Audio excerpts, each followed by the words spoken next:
जोहार, जय हिंद दोस्तों। स्वागत है आपके अपने YouTube channel Eco Star by Santosh Chauhan.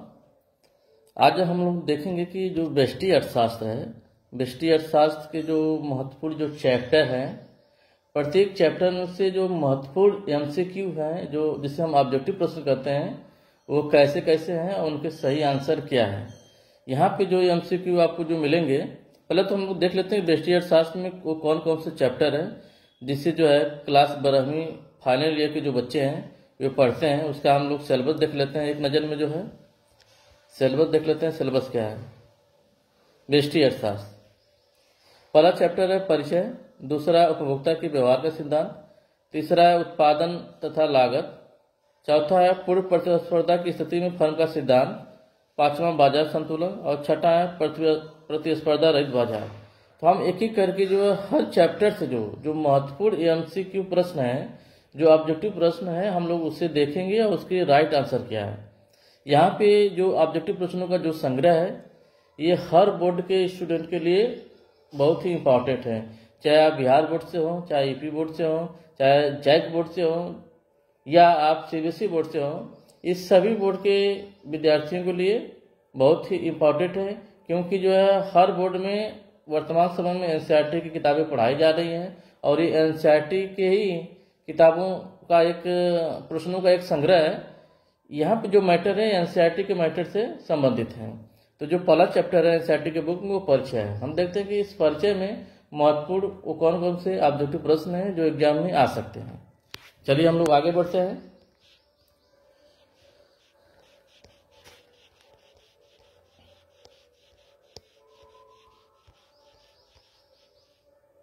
चलिए, पहला चैप्टर है अध्याय 1 परिचय। पहला प्रश्न है, निम्न में से कौन अर्थव्यवस्था की केंद्रीय समस्या है।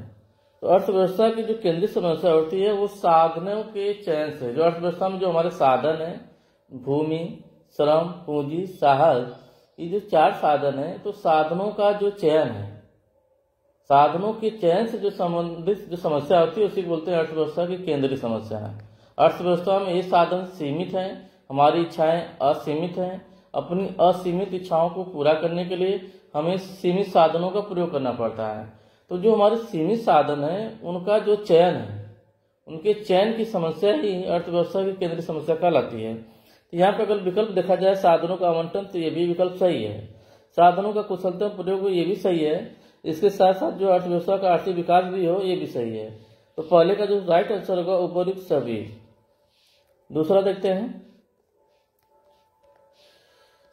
अर्थशास्त्र की धन संबंधी परिभाषा किसने दी। तो धन संबंधी परिभाषा एडम स्मिथ ने दी थी। एडम स्मिथ की जो बुक है वेल्थ ऑफ नेशन, पूरी बुक का नाम है an inquiry into the nature and causes of wealth of nation. तो एडम स्मिथ को अर्थशास्त्र का जनक भी कहा जाता है, अर्थशास्त्र का पिता भी कहा जाता है। इनकी जो परिभाषा है वो धन संबंधी परिभाषा देते हैं, कहते हैं कि अर्थशास्त्र धन का विज्ञान है। तो पहला जो आंसर होगा एडम स्मिथ। दूसरा देखते हैं, सबसे पहले माइक्रो शब्द का प्रयोग किसने किया। तो सबसे पहले अर्थशास्त्र में माइक्रो और मैक्रो का जो प्रयोग है वो रैगनार्ड फिश ने किया था। एक है माइक्रो और एक है मैक्रो। माइक्रो को बोलते हैं व्यष्टि अर्थशास्त्र, मैक्रो को बोलते हैं समष्टि अर्थशास्त्र। तो सबसे पहले अर्थशास्त्र को जो है अध्ययन की दृष्टि से 2 पार्ट में जो विभाजित करते हैं वो रैगनार्ड फिश करते हैं। तो तीसरे का जो राइट आंसर होगा वो सी होगा। चौथा देखते हैं, निम्न में से कौन आर्थिक क्रिया है। तो आर्थिक क्रिया वह क्रिया होती है जो धन प्राप्त करने के लिए, अपनी जीविका चलाने के लिए की जाती है। तो लोग धन प्राप्त करने के लिए उत्पादन संबंधी भी कार्य करते हैं, उपभोग संबंधी भी कार्य करते हैं, अगर हमें अपनी जीविका चलानी है, विनिमय संबंधी भी कार्य करते हैं। तो यहाँ पे सभी क्रियाएं जो है आर्थिक क्रियाएं हैं, उपयुक्त सभी। तो उत्पादन हो, उपभोग हो, विनिमय हो, निवेश हो, वितरण हो, ये 5 प्रकार की आर्थिक क्रियाएं मुख्य रूप से पाई जाती हैं। तो चौथे का जो आंसर होगा वो डी होगा, उपयुक्त सभी। पांचवा देखते हैं, आर्थिक समस्या को दर्शाने वाले वक्र को क्या कहते हैं। तो आर्थिक समस्या को जिस वक्र से व्यक्त किया जाता है उसको बोलते हैं उत्पादन संभावना वक्र बोलते हैं, जिसको बोलते हैं पीपीसी, प्रोडक्शन पॉसिबिलिटी कर्व। इस वक्र के माध्यम से हम आर्थिक समस्या को दर्शाते हैं। अगर इस वक्र की बात की जाए तो ये वक्र कई प्रकार के हो सकता है। यह वक्र जो है मूल बिंदु से उन्नतोदर भी हो सकता है, मूल बिंदु से नतोदर भी हो सकता है और एक सीधी रेखा भी हो सकता है जो कि बाएं से दाएं की तरफ गिरती है। तो यहाँ आप देख रहे हैं ये भी बाएं से दाएं, ये भी बाएं से दाएं और ये भी बाएं से दाएं। इन तीनों रेखाओं को जो हम बोलते हैं पीपीसी कर्व, तीनों ही को बोलते हैं पीपीसी कर्व। जो लागत की स्थितियां हैं उन लागत स्थितियों के आधार पर इस वक्र की रचना की जाती है। वर्तमान अधिकांशतः जो पीपीसी वक्र को मिलता है इस तरह का देखने को मिलता है, जो मूल बिंदु की तरह नतोदर होता है, मूल बिंदु के प्रति नतोदर होता है।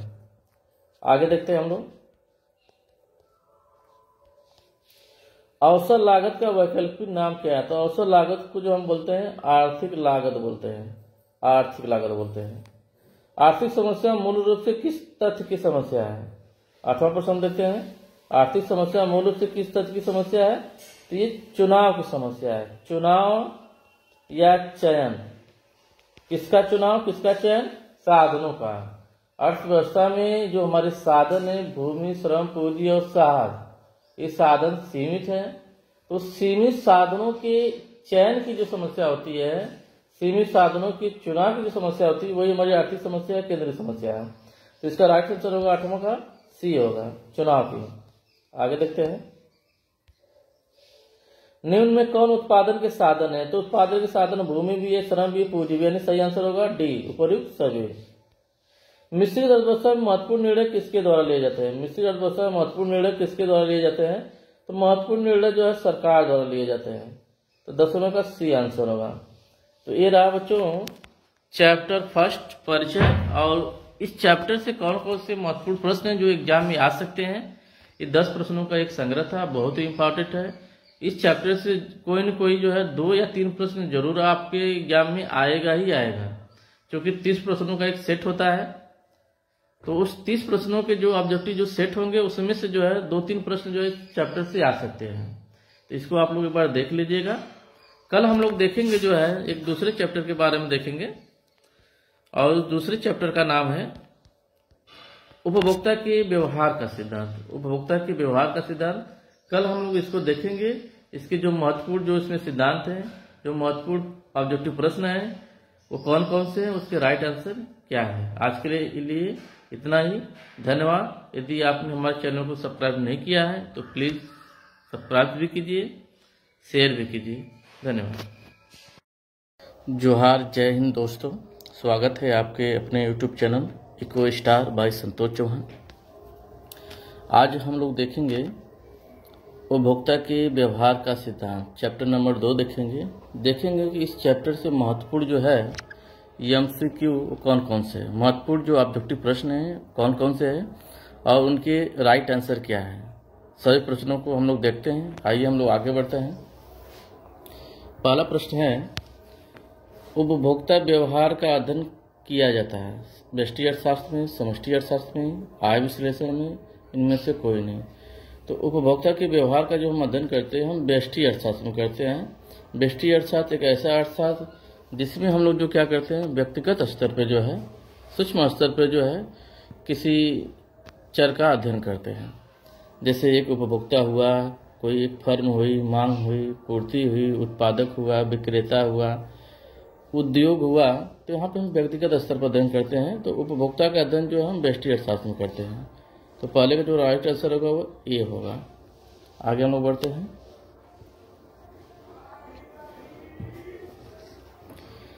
दूसरा प्रश्न है,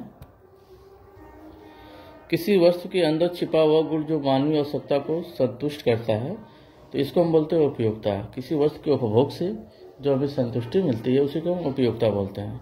तो उपयोगिता जो है एक प्रकार का विशेष गुण है जो किसी वस्तु के अंदर मौजूद होता है, जो हमारी आवश्यकताओं की पूर्ति करता है, हमें संतुष्टि प्रदान करता है। तो दूसरे का जो आंसर होगा वो सी होगा।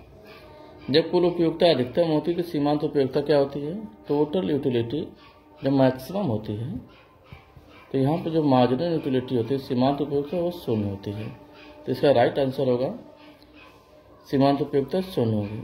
तीसरे का बी आंसर होगा। चौथा देखते हैं, निम्न में से किसे गोसेन का प्रथम नियम कहा जाता है। तो गोसेन का जो प्रथम नियम है इसी को बोलते हैं सीमांत उपयोगिता ह्रास नियम, या ह्रासमान सीमांत उपयोगिता का नियम बोलते हैं। तो सीमांत उपयोगिता जो ह्रास नियम है, इसी को बोलते हैं गोसेन का प्रथम नियम। और जो सम सीमांत उपयोगिता है, इसको बोलते हैं गोसेन का द्वितीय नियम बोलते हैं। तो यहाँ प्रथम नियम की बात की जाएगी है तो ह्रासमान सीमांत उपयोगिता का नियम या सीमांत उपयोगिता ह्रास नियम ही गोसेन का प्रथम नियम है। चलिए 4 प्रश्न हो गए, आगे बढ़ते हैं। 5वां पद देखते हैं। सीमांत उपयोगिता को ज्ञात किया जा सकता है। तो जो हमारी जो मार्जिनल यूटिलिटी होती है, यहाँ पर हम देखते हैं कि उपभोग की जो है अतिरिक्त इकाई का प्रयोग करने से, उपभोग की एक अतिरिक्त इकाई का प्रयोग करने से टोटल यूटिलिटी में कितने का परिवर्तन होता है। तो इसी को बोलते हैं सीमांत उपयोग। तो जो होता है delta TU upon delta Q। तो इसका राइट आंसर होगा ये delta TU upon delta Q। तो 5वें का ये आंसर होगा। आगे देखते हैं उपयोगिता की मुख्य विशेषताएं कौन कौन सी हैं। तो जो उपयोगिता होती है, उपयोगिता एक मनोवैज्ञानिक धारणा है, ये भी बात सही है। उपयोगिता का विचार सापेक्षिक है, ये भी कथन सही है। उपयोगिता व्यक्तिपरक होती है, ये भी सही है। तो इसका राइट आंसर होगा 6 का डी होगा, उपरोक्त सभी। उपयोगिता का क्रमवाचक सिद्धांत के प्रतिपादक है। तो जो क्रमवाचक सिद्धांत है ये देते हैं हिक्स एलन देते हैं। और उपयोगिता का जो गणनावाचक सिद्धांत है उसको देते हैं मार्शल देते हैं। तो मार्शल जो है उपयोगिता का गणनावाचक सिद्धांत देते हैं, वहीं हिक्स एलन जो है उपयोगिता का क्रमवाचक सिद्धांत देते हैं। तो 7वें का जो राइट आंसर होगा वो बी होगा, हिक्स एवं एलन होगा। चलिए हम लोग आगे बढ़ते हैं।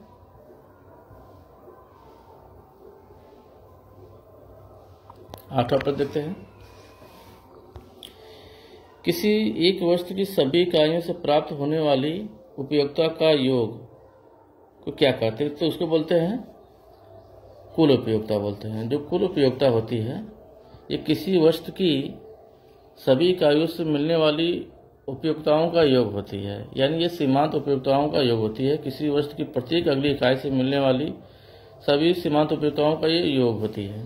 तो यहाँ पे योग की बात की जाए तो समझ जाना कि कुल उपयोगिता की बात हो रही है। तो 8वें का जो राइट आंसर होगा वो होगा कुल उपयोगिता होगी। आगे जब कुल उपयोगिता घटने लगती है तो सीमांत उपयोगिता उस समय क्या होती है, ऋणात्मक हो जाती है। तो 9वें का बी आंसर होगा। इसको हम इस तरह देखते हैं, ये हमारी जो है कुल उपयोगिता है, सीमांत उपयोगिता लगातार घटती है। तो सीमांत उपयोगिता जब तक घट रही होती है लेकिन धनात्मक होती है तो ऐसी स्थिति में कुल उपयोगिता हमारी जो है बढ़ रही होती है। और जैसे यहाँ पे इस बिंदु पे सीमांत उपयोगिता हमारी 0 होती है तो यहाँ पे टोटल उपयोगिता जो होती है हमारी मैक्सिमम हो जाती है। इसके बाद क्या होता है, जैसे जो है सीमांत उपयोगिता ऋणात्मक होती है तो यहाँ से जो है कुल उपयोगिता घटने लगती है, TU घटने लगता है।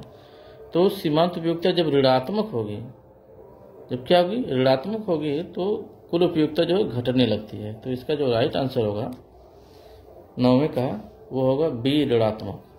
अधिमान वक्र होता है, जो ऐसी कर होता है, इंडिफरेंस जो कर होता है वो मूल बिंदु के प्रति उन्नतोदर होता है। कुछ इस तरह हमारा मूल बिंदु है तो ये उन्नतोदर होता है, कॉन्वेक्स होता है। तो जो 10वें का राइट आंसर होगा जो है वो ये होगा, मूल बिंदु की ओर उन्नतोदर। आगे बढ़ते हैं। 11 देखते हैं। अधिमान वक्र मूल बिंदु की ओर उन्नतोदर होती है क्योंकि, अब ये जो अधिमान वक्र होता है ये मूल बिंदु के प्रति जो है उन्नतोदर क्यों होता है, क्योंकि जो है यहाँ पे जो सीमांत प्रतिस्थापन की जो दर होती है, सीमांत प्रतिस्थापन की जो दर होती है लगातार घटती जाती है। सीमांत प्रतिस्थापन की जो दर होती है लगातार घटती जाती है, तो सीमांत प्रतिस्थापन की दर घटती हुई होती है। ये इसका राइट आंसर होगा 10वें का। 11वें का ए होगा। आगे हम लोग देखते हैं क्वेश्चन नंबर 12 देखते हैं। अधिमान वक्र एक सीधी रेखा होगी यदि, जो अनिदमान जो वक्र होगा एक सीधी रेखा तब होती है जब सीमांत प्रतिस्थापन की दर क्या होती है, स्थिर हो जाती है। तो सीमांत प्रतिस्थापन की दर जब स्थिर होगी तो ऐसी स्थिति में जो हमारा अधिमान वक्र होगा कुछ इस तरह हो जाएगा, एक सीधी रेखा हो जाएगा, क्योंकि यहाँ पे जो इसकी परिवर्तन की दर होगी वो स्थिर हो जाएगी। किसी वस्तु की एक इकाई का प्रतिस्थापन करने के लिए जो त्यागी गई मात्रा होगी वो समान हो जाती है। यहाँ पर देख रहे हैं सब समान है। जब समान हो जाएगा तो इसकी जो दर होगी इस तरह हो जाएगी। तो 12वें का सी आंसर होगा। बजट रेखा की ढाल क्या होगी, ये ऋणात्मक होती है। 13 का सी बजट रेखा कुछ इस तरह से होती है। ये भी हमारी एक बजट रेखा है जो बाएं से दाएं नीचे की तरफ गिर रही है, तो इसकी जो ढाल होती है ऋणात्मक होती है, जो कि होती है -px/py होती है। तो 13 का जो आंसर होगा ऋणात्मक होगा। 14 बजट रेखा की ढाल क्या होगी, -px/py होगा। तो 14 का ये आंसर होगा। आगे हम लोग देखते हैं।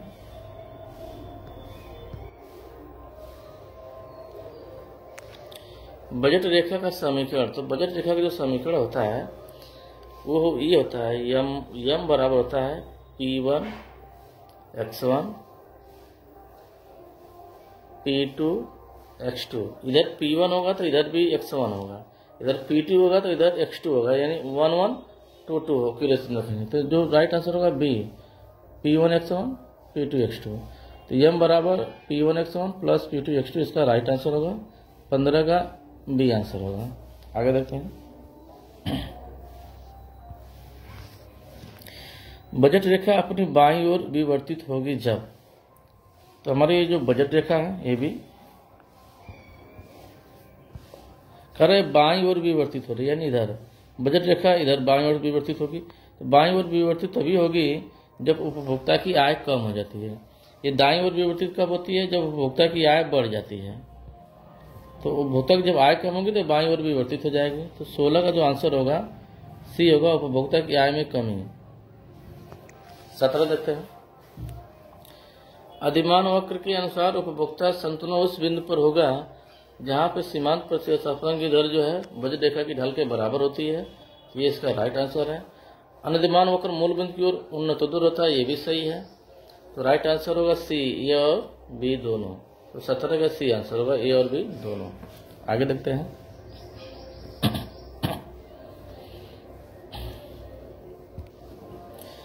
एक उपभोक्ता के पास दो वस्तु आम तथा केला के दो संयोग हैं। पहला संयोग है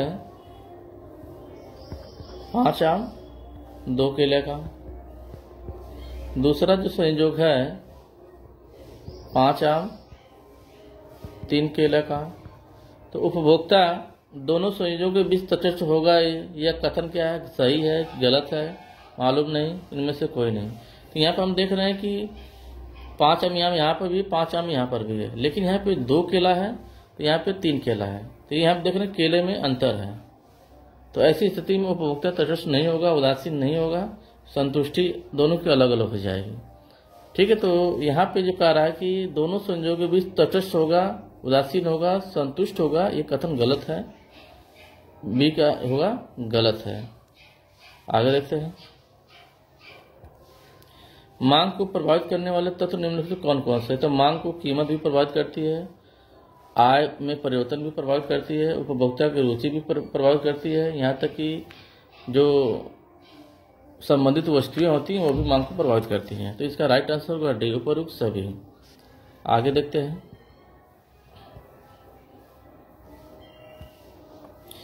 यदि किसी वस्तु का मांग होकर डी बराबर 10 - p है 5p है, तो वस्तु की कीमत 1 रुपये प्रति इकाई होने पर वस्तु की मांग क्या? बहुत ही आसान सवाल है। डी बराबर है 10 - 5p है, 10 - 5p है। तो p का मान कितना रखना है? 1 रुपया रखना है। यहाँ पर लिख रहा है कीमत 1 रुपया।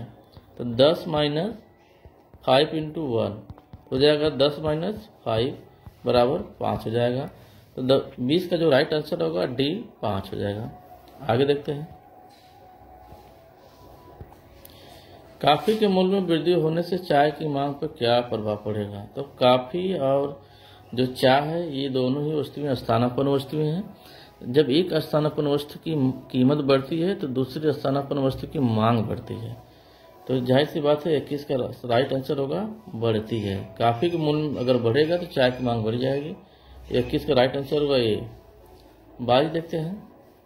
ऐसी वस्तु जिनका एक दूसरे के स्थान पर उपयोग किया जाता है कहलाती है, इसको बोलते हैं स्थानापन्न वस्तु। जब हम एक वस्तु के स्थान पर दूसरी वस्तु का प्रयोग करते हैं तो उसको बोलते हैं स्थानापन्न वस्तुएं बोलते हैं।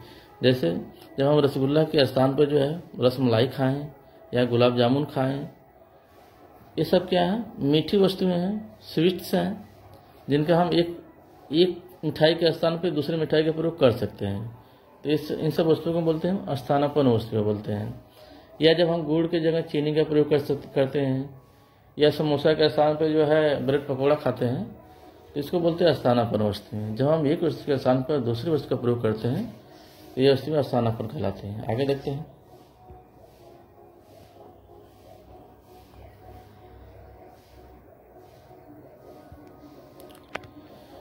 तेईस स्थानापन्न वस्तु के उदाहरण है चाय तथा काफी। यही है स्थानापन्न वस्तुएं। या तो चाय पिए या तो काफी पी लिए। चाय तथा चीनी पूरक वस्तुएं हैं। दाल तथा ब्रेड है नहीं, ये सब गलत है। 23 का आंसर होगा ए, चाय और काफी जो है स्थानापन्न वस्तुएं हैं। आगे देखते हैं हम लोग। 24वां प्रश्न देखते हैं। पूरक वस्तुएं ऐसी वस्तुएं होती हैं, पूरक वस्तुएं ऐसी वस्तुएं होती हैं, और इसको हम लोग देखते हैं, जो संयुक्त रूप से प्रयोग की जाती है। पूरक वस्तुएं ऐसी होती हैं जिनका प्रयोग हम संयुक्त रूप से करते हैं। जैसे हम जूते खरीदते हैं तो मोजे भी खरीदते हैं, जुराबी खरीदते हैं। चाय अगर बनानी हो तो हमको चीनी भी चाहिए। कलम जब हम पेन लेते हैं तो उसमें स्याही भी होती है। तो जब हम दो वस्तुओं का प्रयोग संयुक्त रूप से करते हैं तो दोनों वस्तुएं क्या कहलाती हैं, पूरक वस्तुएं कहलाती हैं। बैट खरीदते हैं तो भाल भी खरीदते हैं, बाइक खरीदते हैं तो पेट्रोल भी खरीदते हैं। तो ये सब वस्तुएं पूरक वस्तुएं कहलाती हैं। तो 24 का जो राइट आंसर होगा वो डी होगा, उपरोक्त सभी। 5वां, मांग में संकुचन होगा। मांग में संकुचित तब होता है जब कीमत बढ़ती है। कीमत बढ़ती है और मांग घटती है। तो इसका राइट आंसर होगा कीमत बढ़ती है और मांग घटती है। इसको हम समझते हैं। ये हमारी मांग रेखा है, मांग रेखा है। सपोज कीजिए प्राइस हमारी P1 है और डिमांड हमारी Q1 है, ठीक है। मांग में संकुचन का मतलब होता है कि कीमत जब बढ़ जाएगी तो मांग घट जाएगी। अब इसकी कीमत जैसी आप बढ़ाएंगे तो इसकी मांग क्या हो जाएगी, घट जाएगी। तो यहाँ पे कीमत बढ़ी है तो यहाँ पे मांग क्या हो गई है, घटी है। तो इसी को बोलते हैं मांग में संकुचन। और जब कीमत कम होती है और मांग बढ़ती है तो इसको बोलते हैं मांग में विस्तार बोलते हैं। तो यहाँ पर संकुचन की बात हो रही है। तो संकुचन की स्थिति में कीमत में वृद्धि होती है और मांग में कमी होती है। तो 25 का जो राइट आंसर होगा कीमत बढ़ती है और मांग घटती है, ये आंसर होगा। आगे देखते हैं।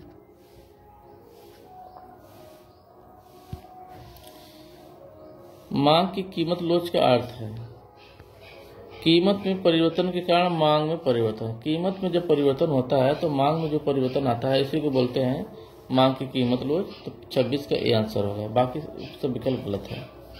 27वां, मांग की लोच कितने प्रकार की होती है। तो मांग की लोच 5 प्रकार की होती है। 27 का सी आंसर होगा।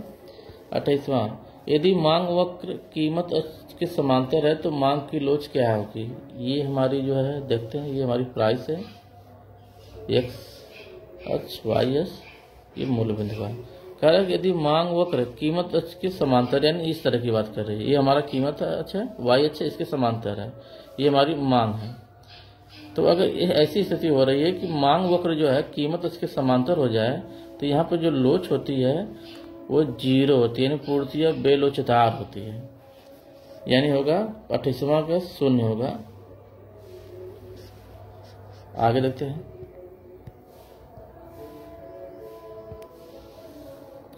यदि किसी वस्तु की कीमत 5% की वृद्धि होने से वस्तु की मांगी गई मात्रा में 12% कमी होती है तो मांग की लोच क्या होगी।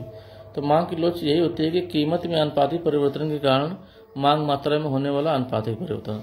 तो कीमत में अनुपातिक परिवर्तन या प्रतिशत 5% है और मांग मात्रा में परिवर्तन कितने हो रहा है 12%।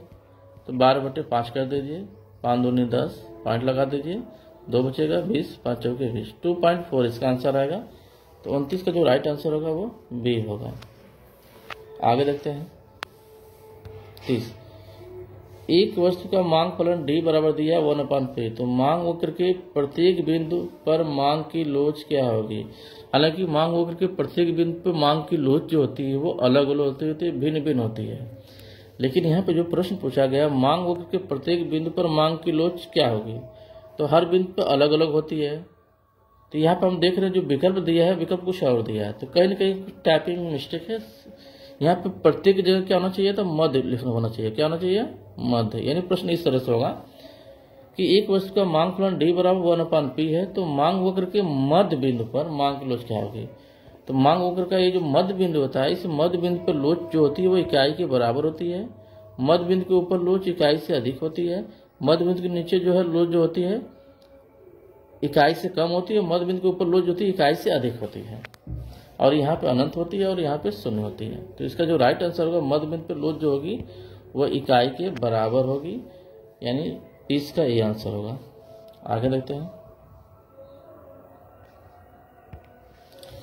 आवश्यक वस्तु की मांग की लोच होती है। तो आवश्यक वस्तुओं की जो मांग की लोच होती है वो बेलोच होती है, इकाई से कम होती है, 1 से कम होती है। 31 का डी आंसर होगा। 32 देखते हैं। प्रश्न है कि रेखा चित्र में मांग की लोच होगी। तो यहाँ पे पूछ रहा है मांग की लोच क्या होगी। तो हम लोग ऐसे कुछ ऐसे करेंगे। ये कीमत है, यहाँ पर हम जो है एक लाइन खींचेंगे इस तरह, फिर एक लाइन खींचेंगे कुछ इस तरह। तो हम देख रहे हैं कि कीमत में जितना परिवर्तन हो रहा है उतना ही मांग में परिवर्तन हो रहा है। कीमत में अनुपातिक परिवर्तन के कारण मांग मात्रा में होने वाला अनुपातिक परिवर्तन, और दोनों ही जो है परिवर्तन सेम है। जितना जो है प्राइस में परिवर्तन हो रहा है उतना ही क्वांटिटी में परिवर्तन हो रहा है। दोनों का रेशियो सेम है। तो ऐसी स्थिति में जो लोच होगी वो इकाई के बराबर होगी। तो 32 का जो आंसर होगा इकाई लोचदार होगा।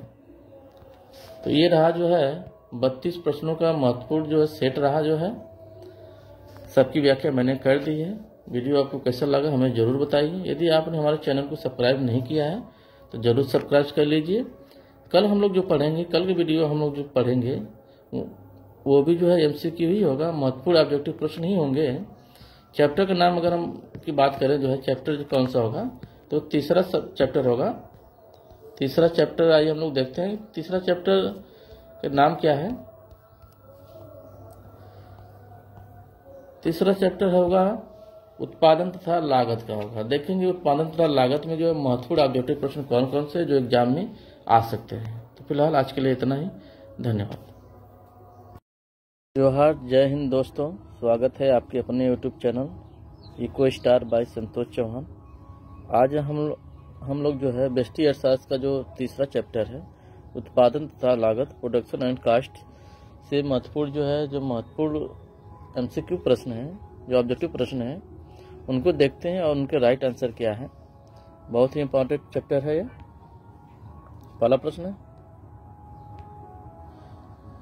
आगत को निर्गत में परिवर्तन करने की जो प्रक्रिया है, आगत को जब हम निर्गत परिवर्तन की जो प्रक्रिया है इसी को हम बोलते हैं उत्पादन बोलते हैं। तो पहले का बी आंसर होगा।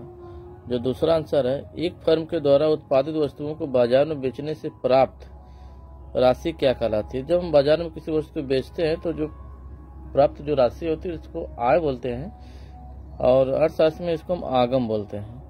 दूसरे का जो आंसर होगा सी आगम होगा। तीसरा देखते हैं, आगत तथा निर्गत के बीच जो तकनीकी संबंध है, आगत और निर्गत के बीच जो तकनीकी संबंध है, उत्पादन के साधन और उत्पादित उत्पादों के मध्य जो संबंध होता है इसको बोलते हैं उत्पादन फलन बोलते हैं। तो तीसरे का सी आंसर होगा। चौथा देखते हैं, उत्पादन फलन Q बराबर या Q is the function of labour and capital में Q क्या प्रदर्शित करता है। जो Q है ये उत्पादन की मात्रा को व्यक्त करता है। तो उत्पादित वस्तु की अधिकतम मात्रा, ये इसका आंसर होगा। पांचवा देखते हैं, उत्पादन के दो कारकों के विभिन्न संयोगों से किसी वस्तु के उत्पादन की समान मात्रा को प्रदर्शित करने वाले जो वक्र को क्या कहते हैं। जिसको बोलते हैं समोत्पाद वक्र बोलते हैं। पांचवा का ए होगा, समोत्पाद वक्र होगा। छठा देखते हैं, दो समोत्पाद रेखाओं के बीच की दूरी को हम बोलते हैं उत्पादन स्तर में अंतर बोलते हैं। तो छठे का ए आंसर होगा। सातवां देखते हैं, जिस समय अवधि में उत्पादन के सभी साधन परिवर्तनशील होते हैं तो उसे कहा जाता है, उसे जो बोला जाता है दीर्घकाल। दीर्घकाल में उत्पादन के सभी साधन परिवर्तनशील होते हैं। तो सातवें का जो राइट आंसर होगा सी, दीर्घकाल।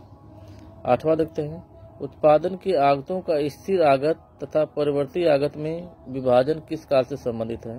तो स्थिर आगत और परिवर्ती आगत है ना, तो इसका संबंध होता है अल्पकाल से। अल्पकाल में क्या होता है कि उत्पादन के कुछ साधन स्थिर होते हैं और कुछ साधन परिवर्तनशील होते हैं।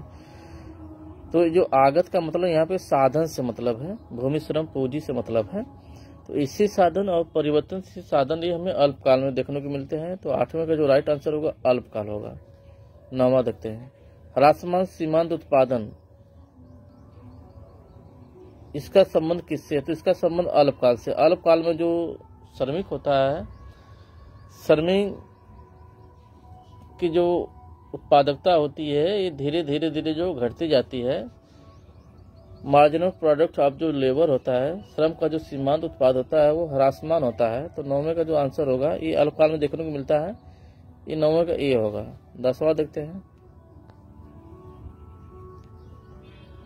एक परिवर्ती साधन का सीमांत उत्पाद यानी जो हमारा जो सीमांत उत्पाद यानी marginal product of labour, marginal product of labour, ये जो होता है ह्रासमान होता है, लगातार घटता है। इसका वक्र उल्टा यू आकार का क्यों होता है, यानी कुछ ये इस तरह से होता है, पहले सीमांत उत्पादन बढ़ता है फिर बाद में घटता है।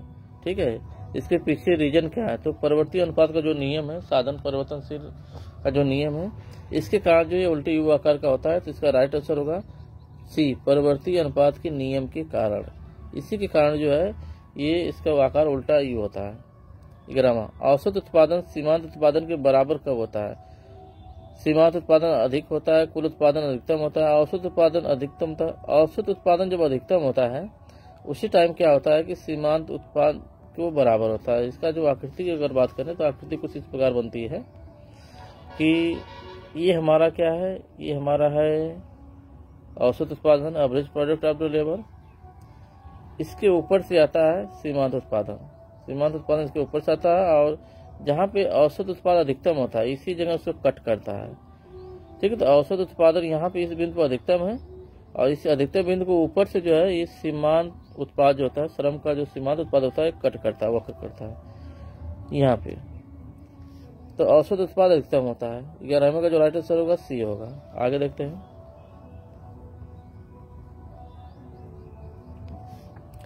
12, उत्पादन के जिस स्तर पे परिवर्ती साधन का सीमांत उत्पाद शून्य होता है तो उस स्तर पे कुल उत्पाद क्या होता है, अधिकतम होता है। Marginal product of the labour, श्रम का जो सीमांत उत्पाद होता है जब ये शून्य होता है इसी टाइम जो total production of the labour होता है ये मैक्सिमम होता है। क्या होता है, मैक्सिमम यानी अधिकतम होता है। 12वें का ये आंसर होगा। 13, किसी परिवर्तित साधन यल का औसत उत्पाद ज्ञात करने का सूत्र क्या होता है। अगर हमको average product of the labour निकालना है तो टोटल प्रोडक्शन में जो है हम लेबर की मात्रा से भाग कर देंगे। टी क्यू अपान एल, यहाँ पे क्यू लिया गया है यानी क्यू अपान एल, क्यू अपान एल। 13 का ए आंसर होगा। 14 देखते हैं,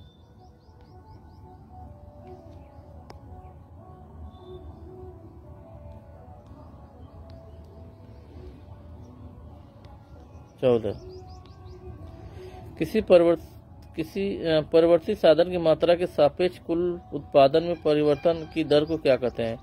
कुल उत्पादन में परिवर्तन की जो दर होती है, कुल उत्पादन में परिवर्तन की दर होती है, इसी को बोलते हैं सीमांत उत्पादन बोलते हैं, सीमांत उत्पादन बोलते हैं इसको। तो 14 का जो आंसर होगा वो बी होगा, सीमांत उत्पादन। 15 देखते हैं, पैमाने के प्रतिफल का संबंध। पैमाने के प्रतिफल का जो संबंध होता है वो दीर्घकाल से होता है, यानी ये होगा दीर्घकाल। आगे देखते हैं,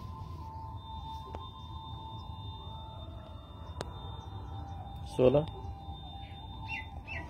जब उत्पादन के सभी आगतों में अनुपातिक वृद्धि करने से उत्पादन में अनुपातिक वृद्धि से कम अनुपात में वृद्धि होती है तो इसे कहते हैं ह्रासमान पैमाने का प्रतिफल बोलते हैं, यानी पैमाने का ह्रासमान प्रतिफल। पैमाने का ह्रासमान प्रतिफल यह है कि जिस अनुपात में साधनों में वृद्धि की जाती है उससे कम अनुपात में कुल उत्पादन बढ़ता है।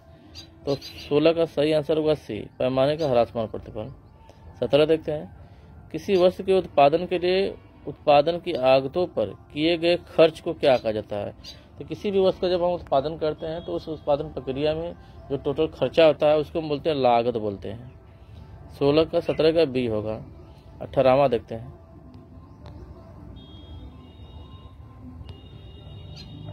निम्नलिखित में से किस वक्र का आकार अति परवलयाकार होता है? EFC औसत स्थिर जो होता है, औसत स्थिर जो लागत होती है, इसी का जो आकार होता है ये अति परवलयाकार होता है, यानी औसत स्थिर लागत। जो 18वां का सी होगा, औसत स्थिर लागत। 19 औसत लागत सीमांत लागत से अधिक कब होती है? आइए इसको समझते हैं। औसत लागत सीमांत लागत से अधिक कब क्या होती है? ये हमारी औसत लागत है और इसके नीचे से गुजरती है सीमांत लागत। औसत लागत के न्यूनतम मीन से होकर ऐसे गुजर जाती है। तो हम यहाँ पे देख रहे हैं कि ये औसत लागत जो है, ये औसत लागत जो है सीमांत लागत से अधिक है। कब है? जब औसत लागत घटती है। जब औसत लागत गिर रही होती है तो उस टाइम औसत लागत जो है सीमांत लागत से अधिक होती है। तो इसका जो राइट आंसर होगा 19 का जो राइट आंसर होगा, औसत लागत घट रही होती है, 19 का ए होगा। 20वां अल्पकालीन औसत लागत वक्र यू आकार का क्यों होता है?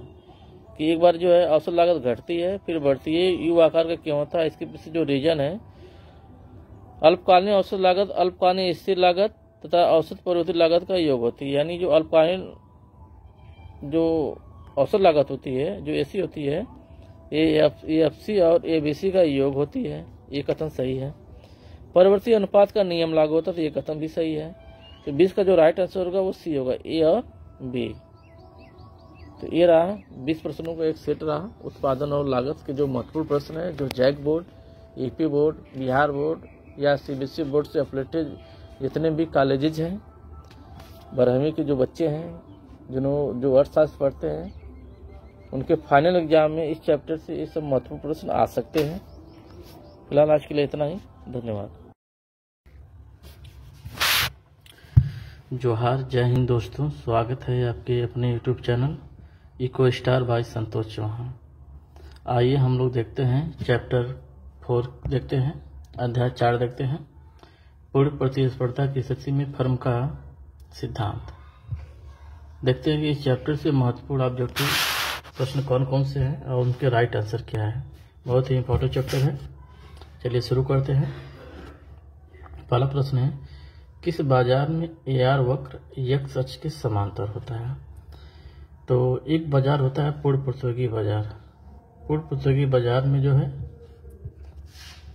जो AR वक्र होता है वो X अक्ष के समांतर होता है। वो कुछ इस तरह से होता है। पूर्ण प्रतियोगी बाजार में AR वक्र जो होता है वो MR वक्र के बराबर होता है। औसत आय जो होती है वो सीमांत आय के बराबर होती है। प्राइस स्थिर होती है। एक ऐसा बाजार यहाँ पे कीमत स्थिर होती है। ये स्थिर कीमत औसत आय या सीमांत आय के बराबर होती है। तो यहाँ पे प्राइस लाइन कर लीजिए या औसत आय रेखा कर लीजिए या सीमांत आय रेखा कर लीजिए, या इसको हम AR वक्र या MR वक्र भी बोलते हैं। ये जो वक्र होता है, ये जो लाइन होती है, ये एक्सिस के समांतर होती है। किस बाजार में? पूर्ण प्रतियोगी बाजार में। तो पहले का आंसर ए होगा, पूर्ण प्रतियोगी बाजार। दूसरा देखते हैं, किस बाजार में AR बराबर MR होता है? तो इसी बाजार में AR बराबर MR होता है, तो यानी पूर्ण प्रतियोगी बाजार में। तो दूसरे का डी आंसर होगा। आगे देखते हैं, क्वेश्चन नंबर 3 देखते हैं, फर्म का लाभ निम्नलिखित में से किस शर्त को पूरा करने पर अधिकतम होगा? तो फर्म का जो लाभ होता है, इसकी 2 शर्त होती है। फर्म के लाभ की जो शर्त होती है, या किसी फर्म जो है, किसी फर्म को अधिकतम लाभ तब मिलता है जब 2 शर्तें पूरी होती हैं।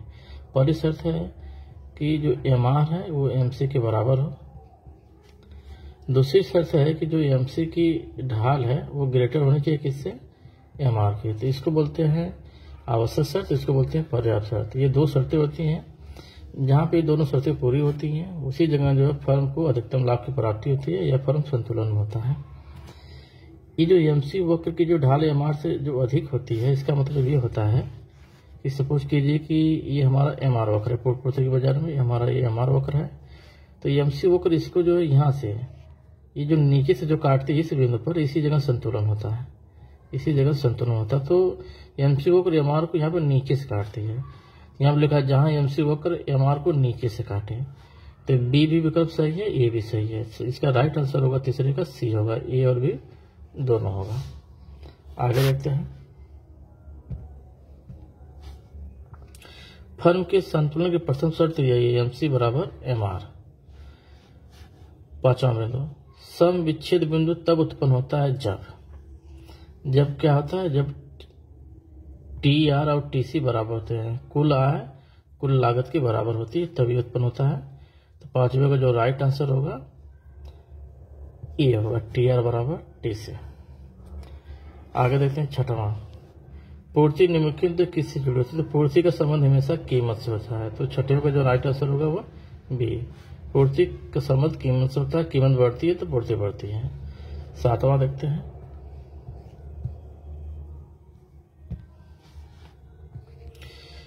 वस्तु की पूर्ति के निर्धारक घटक कौन कौन से हैं?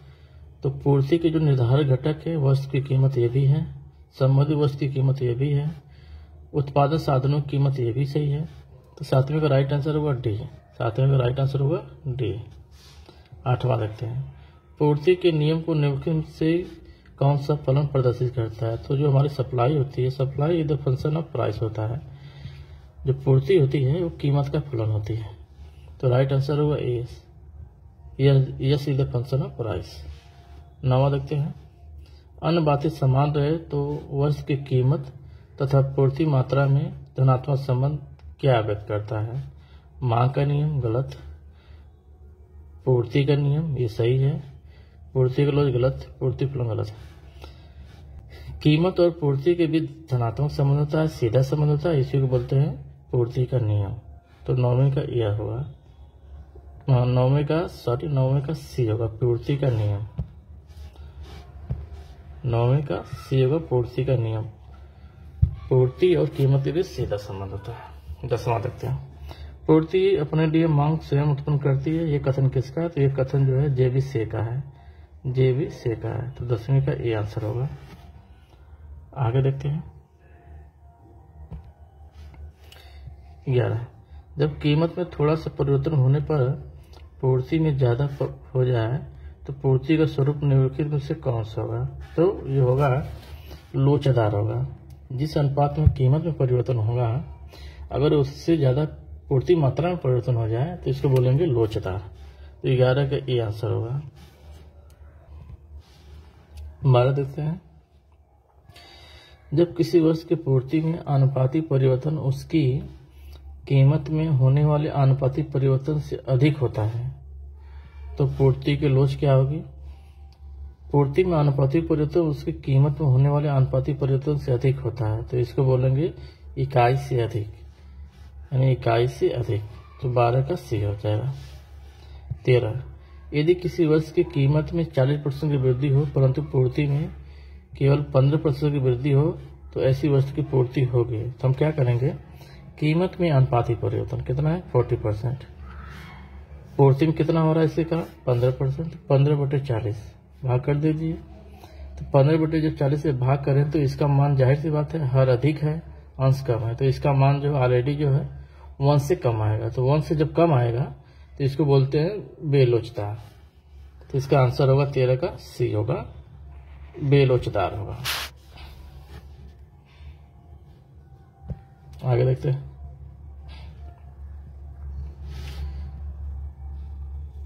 14 देखते हैं,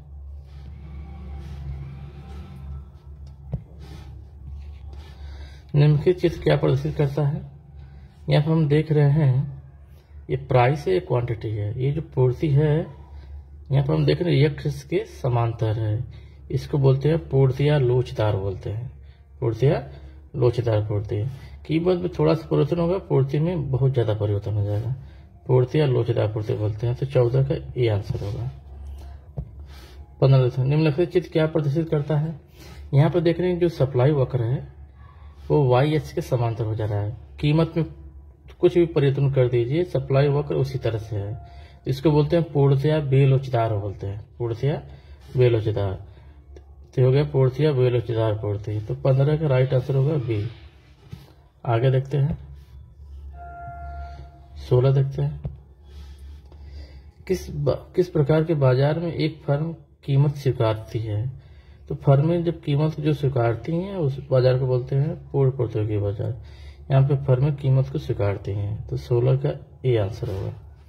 17 देखते हैं, यदि एक फर्म का मांग वक्र सरल रेखा है तो फर्म का मांग वक्र क्या है? एक सरल रेखा है तो फर्म प्रचलित कीमत पर कितनी भी मात्रा बेच सकता है? इसका ये राइट आंसर होगा। 17 देखते हैं। 18 देखते हैं, जिस बाजार में स्वतंत्र प्रवेश तथा बहिर्गमन हो उसका नाम है पूर्ण प्रतियोगी बाजार। पूर्ण प्रतियोगी बाजार में फर्मों का प्रवेश जो है स्वतंत्र रूप से होता है, तो इसका राइट आंसर होगा पूर्ण प्रतियोगी बाजार। 19वां देखते हैं, पूर्ण प्रतियोगिता में क्या स्थिर रहता है? तो पूर्ण प्रतियोगिता में AR MR दोनों स्थित होते हैं, राइट आंसर होगा सी, AR तथा MR दोनों। 20वां देखते हैं, पूर्ण प्रतियोगिता बाजार की निम्नलिखित में से कौन सी विशेषताएं हैं? तो इसमें क्रेताओं विक्रेताओं की संख्या बहुत अधिक होती है, वह समुद्र पर इकाइयां, ये भी सही है। बाजार दशाओं का पूर्ण ज्ञान, ये भी सही है, ये भी सही है। तो 20वें का राइट आंसर होगा डी, उपयुक्त सभी। तो ये रहा 20 प्रश्नों का एक सेट रहा और हर प्रश्न की मैंने व्याख्या कर दी है। आज के लिए इतना ही, धन्यवाद। जोहार, जय हिंद दोस्तों, स्वागत है आपके अपने YouTube channel Eco Star by Santosh Chauhan. आज हम लोग देखेंगे अध्याय 5 देखेंगे, चैप्टर 5 देखेंगे, बाजार संतुलन देखेंगे। इस चैप्टर में महत्वपूर्ण ऑब्जेक्टिव प्रश्न कौन कौन से हैं जो JAC board, AP board, Bihar board, CBSE board या किसी भी बोर्ड एग्जाम में आ सकते हैं। पहला प्रश्न है, किसी वस्तु का मूल्य निर्धारित होता है। तो किसी वस्तु का जो मूल्य जो निर्धारित होता है वो मांग और पूर्ति दोनों द्वारा निर्धारित होता है। तो इसका राइट आंसर होगा सी, मांग और पूर्ति द्वारा। ये हमारा डिमांड वक्र होता है, ये सप्लाई वक्र होता है। मांग वक्र को सप्लाई वक्र जहाँ पे जिस बिंदु पर काटेगी इसी जगह जो है कीमत का निर्धारण हो जाता है। आगे हम लोग देखते हैं, दूसरा प्रश्न देखते हैं, बाजार मूल्य पाया जाता है। तो बाजार मूल्य जो है अल्पकालीन बाजार में पाया जाता है, तो दूसरे का ये आंसर होगा। तीसरा देखते हैं, निम्नलिखित में से किसने कहा था कि किसी वस्तु की कीमत मांग एवं पूर्ति की शक्तियों द्वारा निर्धारित होता है। तो किसी वस्तु की कीमत मांग और पूर्ति की शक्ति द्वारा निर्धारित होता है, इसी जो मार्शल ने कहा था। तीसरे का सी आंसर होगा। आगे देखते हैं, चौथा, संतुलित कीमत के निर्धारक घटक निम्नलिखित में से कौन कौन से? तो संतुलित कीमत के जो निर्धारक जो घटक है, वस्तु की मांग भी है, वस्तु की पूर्ति भी है। तो इसका राइट आंसर होगा 4, ए और बी दोनों। पांचवा, कीमत उस बिंदु पर निर्धारित होती है जहां वस्तु की मांग अधिक हो, वस्तु की पूर्ति अधिक हो। गलत है, वस्तु की मांग और पूर्ति दोनों बराबर हो तो इसी जगह कीमत का निर्धारण हो जाता है, यानी सी होगा। ये हमारा जो है मांग वक्र है, डिमांड वक्र है। इस बिंदु पर जो है डिमांड और सप्लाई दोनों बराबर होते हैं और इसी बिंदु पर कीमत का निर्धारण हो जाता है।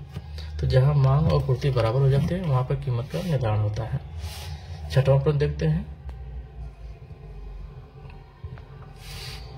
निम्नलिखित में से किसने कीमत निर्धारण प्रक्रिया में समय तत्व का विचार प्रस्तुत किया था? तो इसके है मार्शल ने समय को भी लिया हुआ है। सातवां, संतुलन की स्थिति में होता है। तो संतुलन की स्थिति में विक्रय की कुल मात्रा खरीदी जाने वाली मात्रा के बराबर होती है, ये भी सही है। बाजार पूर्ति बाजार मांग के बराबर होती है, ये भी सही है। ना फर्म ही ना ही उपभोक्ता विचलित होना चाहते हैं, ये भी सही है। तो सातवें का राइट आंसर होगा डी, उपयुक्त सभी होगा। आगे देखते हैं, एक पूर्ण प्रतियोगी बाजार में यदि फर्में बाजार में निर्बाध प्रवेश तथा बहिर्गमन कर सकती है तो संतुलन कीमत सतह, तो संतुलन कीमत सतह जो है न्यूनतम औसत लागत के बराबर होती है। तो इसका राइट आंसर होगा 8वें का बी होगा, फर्मों की न्यूनतम औसत लागत के बराबर होंगे। 9वां देखते हैं,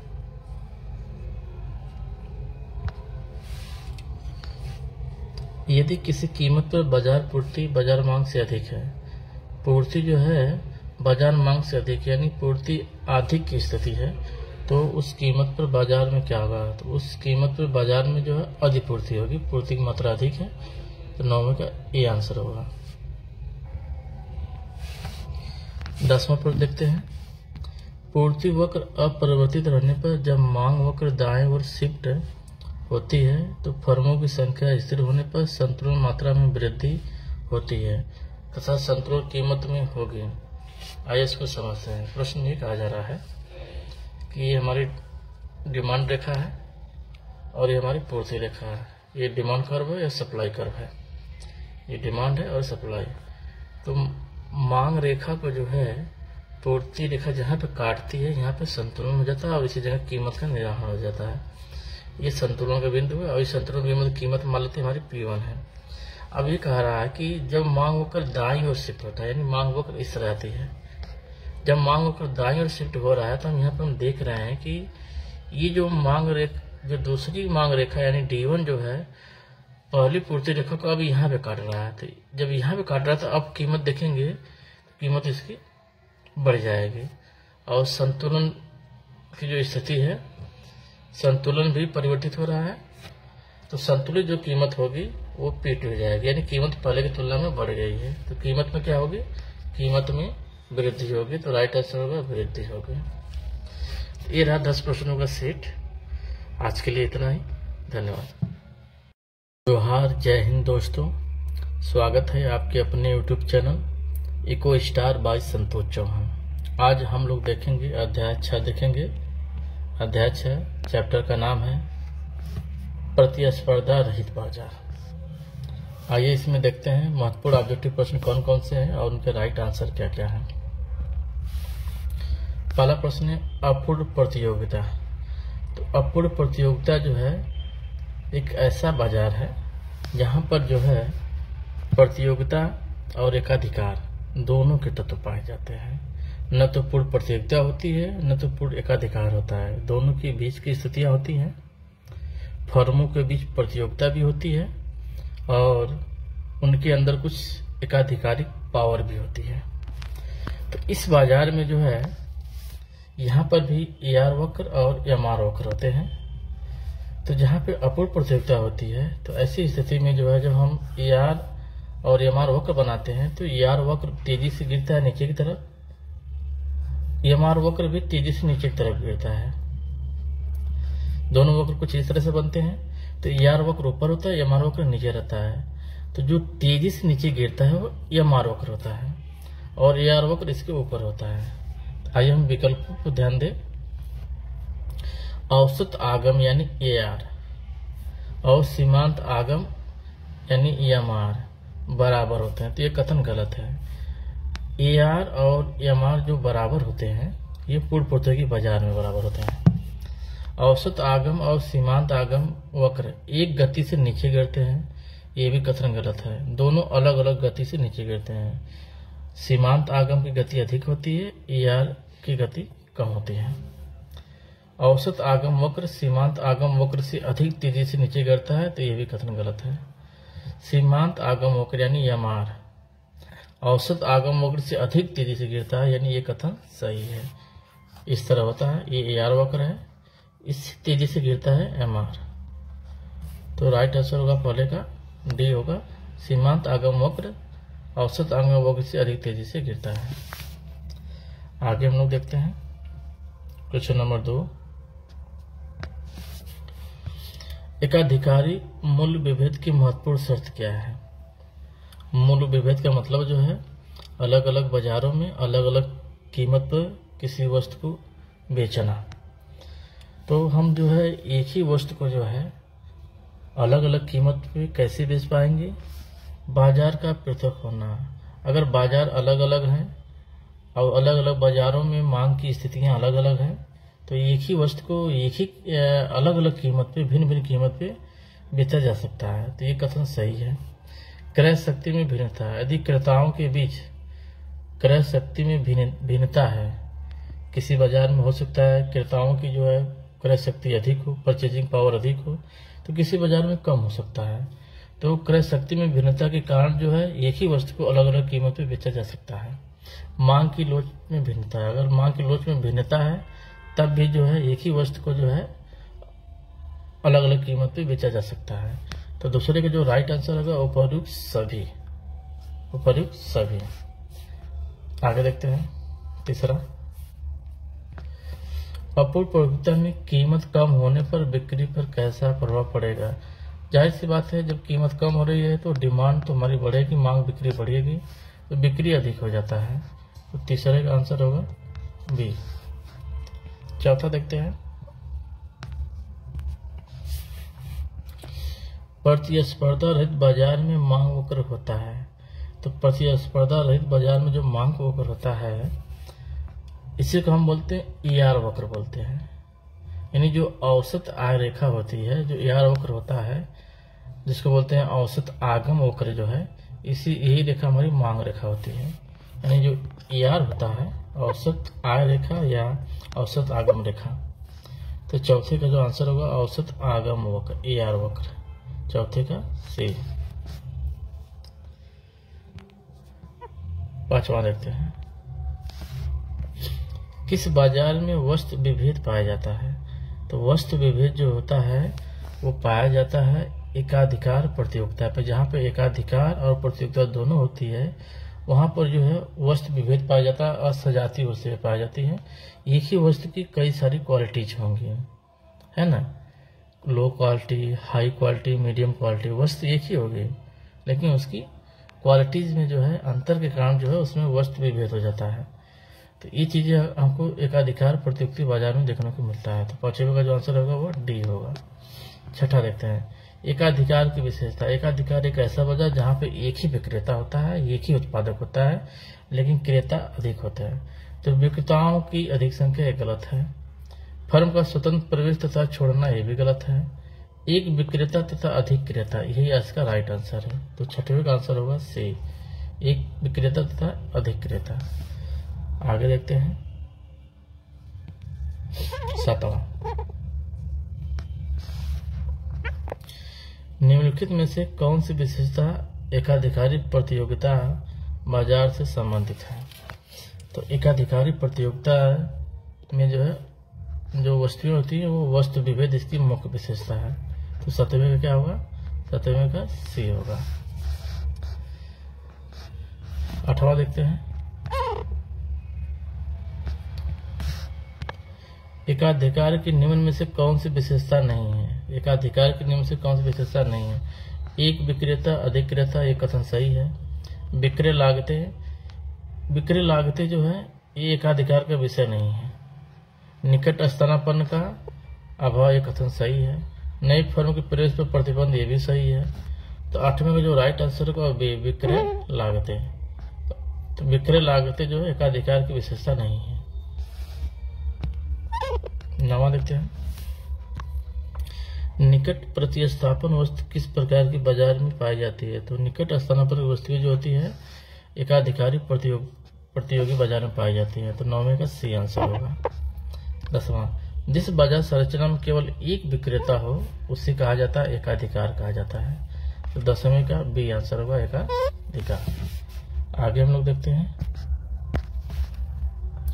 दीर्घकाल तक एकाधिकारी का लाभ रहता है। तो एकाधिकारी का लाभ दीर्घकाल में असमान लाभ रहता है, यानी धनात्मक लाभ रहता है। तो 11 का जो ये आंसर होगा धनात्मक लाभ। 12 देखते हैं,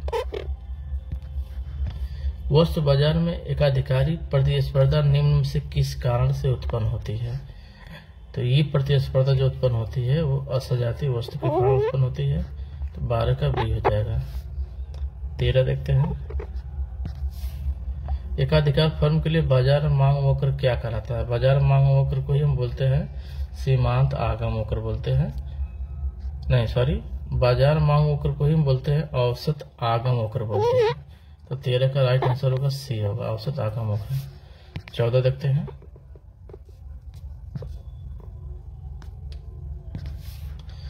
किस प्रकार की बाजार संरचना में कीमत कठोरता का विशेषता पाई। कीमत कठोरता जो होती है, कीमत दृढ़ता जो होती है वो हमको मिलता है अल्पाधिकार में मिलता है। तो 14 का जो राइट आंसर होगा डी होगा।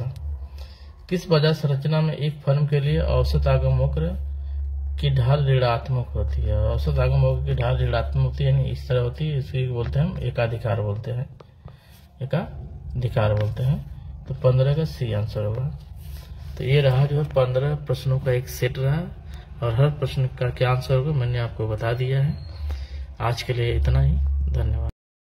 जय हिंद दोस्तों। स्वागत है आपके अपने YouTube channel Eco Star by Santosh Chauhan. आज हम लोग देखेंगे समष्टि अर्थशास्त्र का जो है जो पहला चैप्टर है, चैप्टर 1। चैप्टर का नाम है समष्टि अर्थशास्त्र का परिचय। इस चैप्टर से महत्वपूर्ण ऑब्जेक्टिव प्रश्न कौन कौन से हैं जो एग्जाम में आ सकते हैं। चलिए हम लोग आगे बढ़ते हैं, देखते हैं पहला प्रश्न क्या है।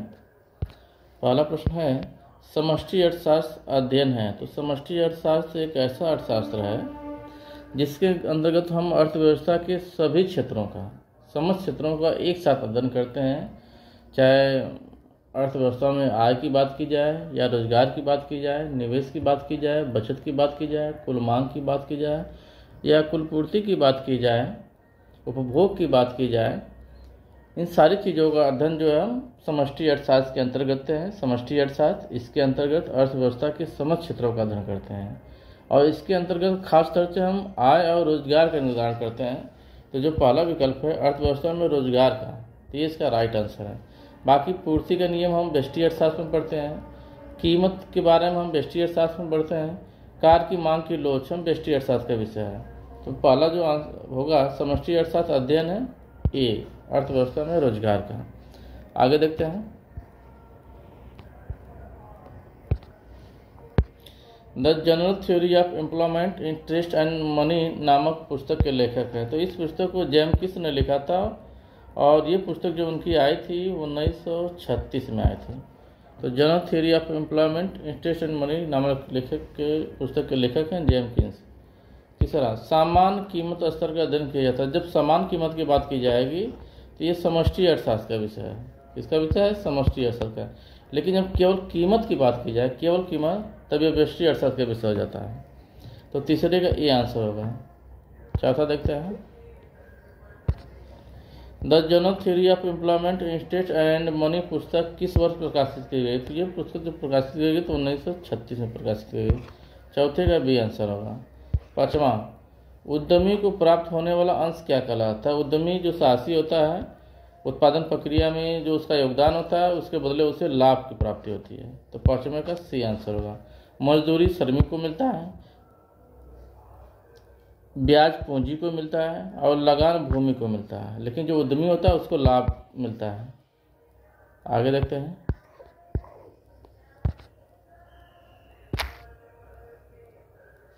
छठा प्रश्न देखते हैं, सातवां प्रश्न देखते हैं। फर्म क्या है। फर्म उत्पादन की एक इकाई होती है। उत्पादन की एक इकाई होती है। दुकानदारों का संघ गलत है। सामाजिक संगठन ये भी गलत है। राजनीतिक संगठन ये भी गलत है। बी उत्पादक, इसका राइट आंसर होगा। फर्म एक प्रकार का उत्पादक ही होता है जो किसी न किसी एक ही इकाई का उत्पादन, मतलब एक ही प्रकार की वस्तुओं का उत्पादन करता है। सातवां, अर्थशास्त्र में शब्द व्यष्टि और समष्टि का प्रयोग सर्वप्रथम किस अर्थशास्त्री ने किया था। तो व्यष्टि और समष्टि का सर्वप्रथम प्रयोग रैगनार्ड फ्रिश ने किया था। तो सातवें का सी आंसर होगा। आठवां देखते हैं, अर्थशास्त्र के जनक। अर्थशास्त्र के जनक हैं एडम स्मिथ हैं। बी आंसर हो जाएगा। आठवें का बी। नौवां, बाह्य क्षेत्र से संबंधित। तो बाह्य क्षेत्र में आयात और निर्यात आता है। आयात और निर्यात आता है, एक्सपोर्ट एंड इम्पोर्ट आता है। तो नौवें का सी आंसर हो जाएगा। दसवां देखते हैं,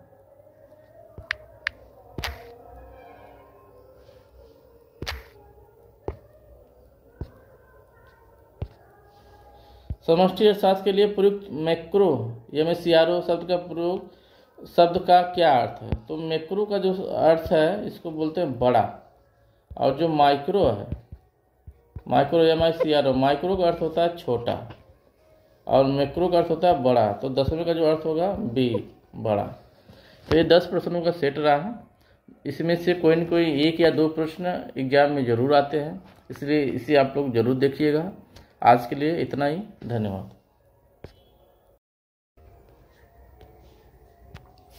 जोहार, जय हिंद दोस्तों। स्वागत है आपके अपने YouTube channel Eco Star by Santosh Chauhan.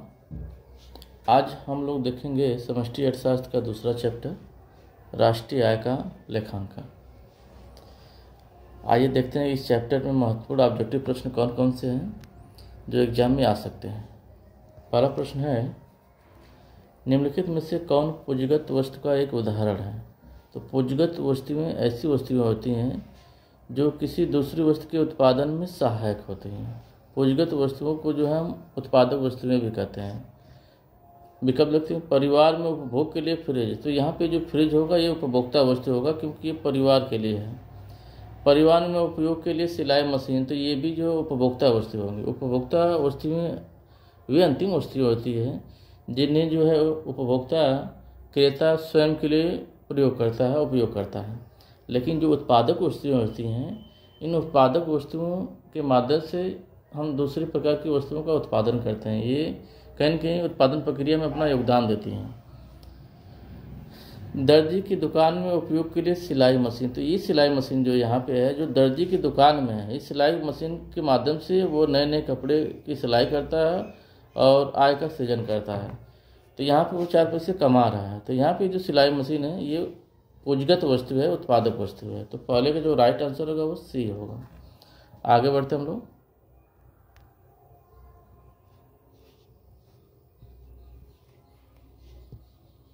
दूसरा देखते हैं, किसान द्वारा ट्रैक्टर का प्रयोग खेती करने के लिए होता है। यहाँ ट्रैक्टर किस प्रकार की वस्तु का उदाहरण है? अगर किसान जो है ट्रैक्टर का प्रयोग जो है ट्रैक्टर से खुद का खेत अगर जोत रहा है, अपना खेत जोत रहा है, तो ऐसी स्थिति में जो ट्रैक्टर होगा वो उपभोक्ता वस्तु होगी। लेकिन जो है अगर किसान ने जो ट्रैक्टर लिया है उसी से वो दूसरों के खेतों को जोत रहा है और 4 पैसे कमा रहा है, तब वही ट्रैक्टर जो है उत्पादक वस्तु हो जाएगा। लेकिन यहाँ पे ये बात कहा जा रहा है किसान द्वारा ट्रैक्टर का प्रयोग खेती करने के लिए होता है, यानी कि किसान यहाँ पे जो है अपनी खेती को जोत रहा है। तो ऐसी स्थिति में ये जो ट्रैक्टर होगा ये उपभोक्ता वस्तु होगा। तो दूसरे का राइट आंसर होगा ए होगा। तीसरा देखते हैं, आपके बैंक खाते में 15 अप्रैल 2021 को 50,000 रुपये हैं। यह रकम किस संकल्पना का उदाहरण है? तो ये स्टॉक का उदाहरण है। स्टॉक की माप जो है समय की किसी बिंदु पे होती है। तो यहाँ पर हम देख रहे हैं समय का जो बिंदु है वो 5 अप्रैल 2021 को देखा जा रहा है कि इस तारीख को, इस डेट को जो है आप खाते में कितना है 50,000 रुपये। तो ये स्टॉक का उदाहरण है। तो तीसरा का ये आंसर होगा। आगे देखते हैं, चौथा, आय के वृत्ताकार प्रवाह मॉडल में विक्रेता से क्रेता की ओर वस्तुओं एवं सेवाओं के प्रवाह को क्या कहा जाता है? तो विक्रेता से क्रेता की ओर जो प्रवाह होता है इसको बोलते हैं वास्तविक प्रवाह बोलते हैं। तो चौथे का आंसर होगा बी, वास्तविक प्रवाह। पांचवा देखते हैं, वस्तुओं तथा सेवाओं के प्रवाह में वृद्धि हुए बिना मौद्रिक प्रवाह में वृद्धि होने से अर्थव्यवस्था पर क्या प्रभाव पड़ेगा?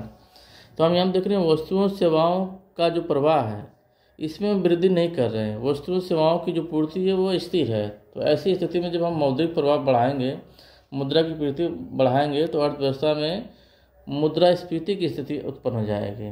मुद्रास्फीति का मतलब वस्तुओं सेवाओं की कीमतें लगातार बढ़ना शुरू कर देंगी जब हम मौद्रिक प्रवाह को बढ़ाएंगे। तो पांचवे का राइट आंसर होगा ए होगा। आगे देखते हैं, छठा देखते हैं, किसी देश में एक दिए हुए वर्ष में उत्पादन के साधनों के द्वारा उत्पादित अंतिम वस्तुओं एवं सेवाओं के बाजार मूल्य को सकल घरेलू उत्पाद कहा जाता है, जीडीपी कहा जाता है। जीडीपी जो है हम देखते हैं कि एक वित्तीय वर्ष में देखते हैं कि उत्पादन के साधनों द्वारा जो है उत्पादित अंतिम वस्तुओं एवं सेवाओं का मौद्रिक मूल्य क्या है। तो इसका राइट आंसर होगा सकल घरेलू उत्पाद। सातवां देखते हैं, सकल घरेलू उत्पाद में शुद्ध घरेलू उत्पाद को घटाने से क्या प्राप्त होता है? तो जो हमारा जो जीडीपी है, जीडीपी में से यदि आप जो है शुद्ध घरेलू उत्पाद यानी एनडीपी अगर निकाल देंगे तो इसको बोलेंगे मूल्यह्रास कहा जाता है, या इसको आप घिसावट भी कर सकते हैं। क्या कर सकते हैं? घिसावट भी कर सकते हैं इसको।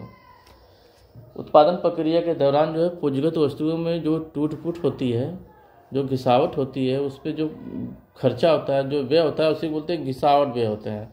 तो हम जब जीडीपी में से जो है क्या करते हैं, जीडीपी, इस जीडीपी में से जब हम मूल्यह्रास निकाल देते हैं या घिसावट निकाल देते हैं तो ये आ जाता है हमारा एनडीपी आ जाता है।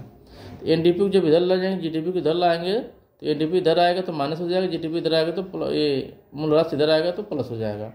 तो यहाँ पे जो इसको बोलेंगे सकल घरेलू उत्पाद और शुद्ध घरेलू उत्पाद का जो अंतर आएगा इसको बोलते हैं घिसावट व्यय बोलते हैं। तो सातवें का राइट आंसर होगा सी होगा। 18 देखते हैं, राष्ट्रीय आय क्या है? तो राष्ट्रीय आय जो होती है ये देखा जाता है NNP एट फैक्टर कास्ट पे देखा जाता है। साधन लागत पे NNP कितना है,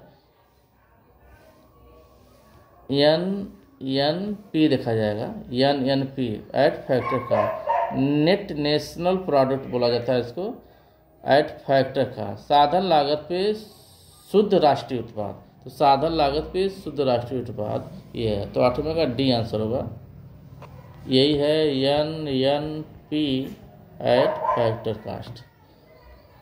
9वां देखते हैं, सकल घरेलू उत्पाद की गणना में निम्न में से किस मद को शामिल नहीं किया जाता? तो GDP की जब हम गणना करते हैं तो हस्तांतरण भुगतान को शामिल नहीं करते हैं, हस्तांतरण भुगतान को शामिल नहीं करते हैं क्योंकि ये कोई आर्थिक क्रिया नहीं है, ये गैर आर्थिक क्रिया है। और इस जो है इस हस्तांतरण भुगतान के बदले जो है अर्थव्यवस्था में किसी वस्तु या सेवा का उत्पादन नहीं होता है, ये बिना किए मिल जाता है। तो 9वें का सी आंसर होगा, हस्तांतरण भुगतान को GDP में शामिल नहीं किया जाता है। आगे देखते हैं, 10वां प्रश्न देखते हैं।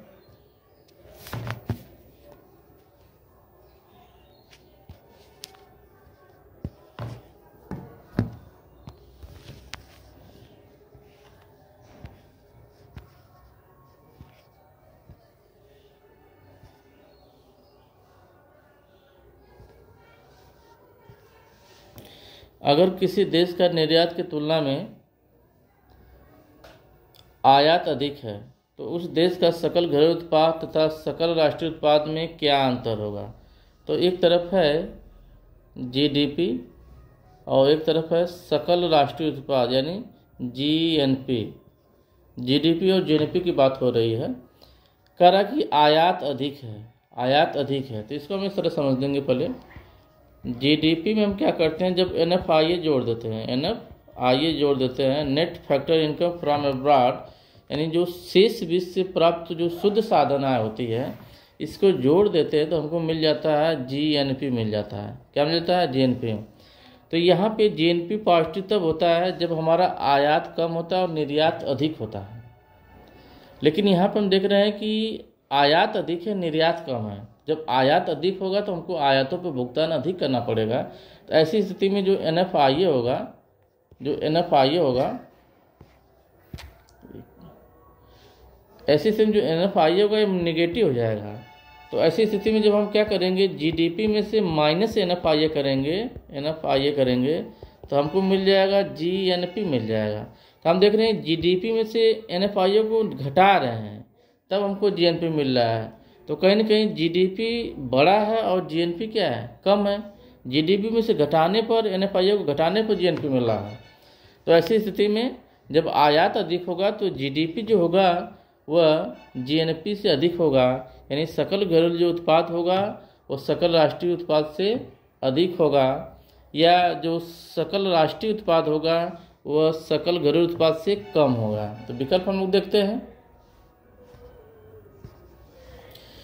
सकल घरेलू उत्पाद तथा सकल राष्ट्रीय उत्पाद दोनों बराबर होंगे, गलत है। सकल घरेलू उत्पाद की तुलना में सकल राष्ट्रीय उत्पाद अधिक होगा, ये भी गलत है। GDP अधिक होगा। फिर गलत, सकल घरेलू उत्पाद की तुलना में सकल राष्ट्रीय उत्पाद कम होगा, ये कम होगा। तो यानी ये आंसर है। तो 10वें का सी आंसर हो जाएगा। आगे देखते हैं, 11वां, अप्रत्यक्ष कर से अनुदान सहायकी को घटाने पर प्राप्त होता है। तो जो अप्रत्यक्ष कर होता है, जो डायरेक्ट टैक्स होता है, डायरेक्ट टैक्स से जब हम सब्सिडी घटा देते हैं, अनुदान को घटा देते हैं तो ये मिल जाता है NIT मिल जाता है, नेट इनडायरेक्ट टैक्स मिल जाता है, जिसको बोलते हैं शुद्ध अप्रत्यक्ष कर बोलते हैं। तो शुद्ध अप्रत्यक्ष कर ये है। तो 11 का डी आंसर हो जाएगा। आगे देखते हैं, राष्ट्रीय आय के आंकड़ों से क्या जानकारी नहीं मिल सकती है? राष्ट्रीय आय में उत्पादन के साधनों का योगदान, ये राइट आंसर है, ये मिल जाता है। राष्ट्रीय आय से पता चलता है कि उत्पादन प्रक्रिया में साधनों का योगदान कितना है। राष्ट्रीय आय में क्षेत्रकों का योगदान, इसकी भी जानकारी मिल जाती है कि राष्ट्रीय आय में प्राथमिक, द्वितीय और तृतीय क्षेत्रों का योगदान कितना है। देश की आर्थिक क्रियाओं के स्तर की माप, इससे भी राष्ट्रीय आय की जानकारी, राष्ट्रीय आय से इसकी भी जानकारी मिल जाती है।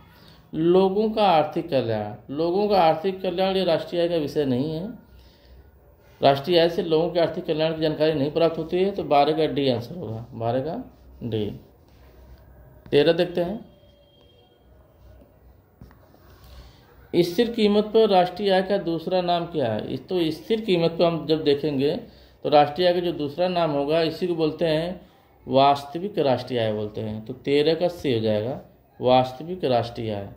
चौथा देखते हैं, 14वां देखते हैं।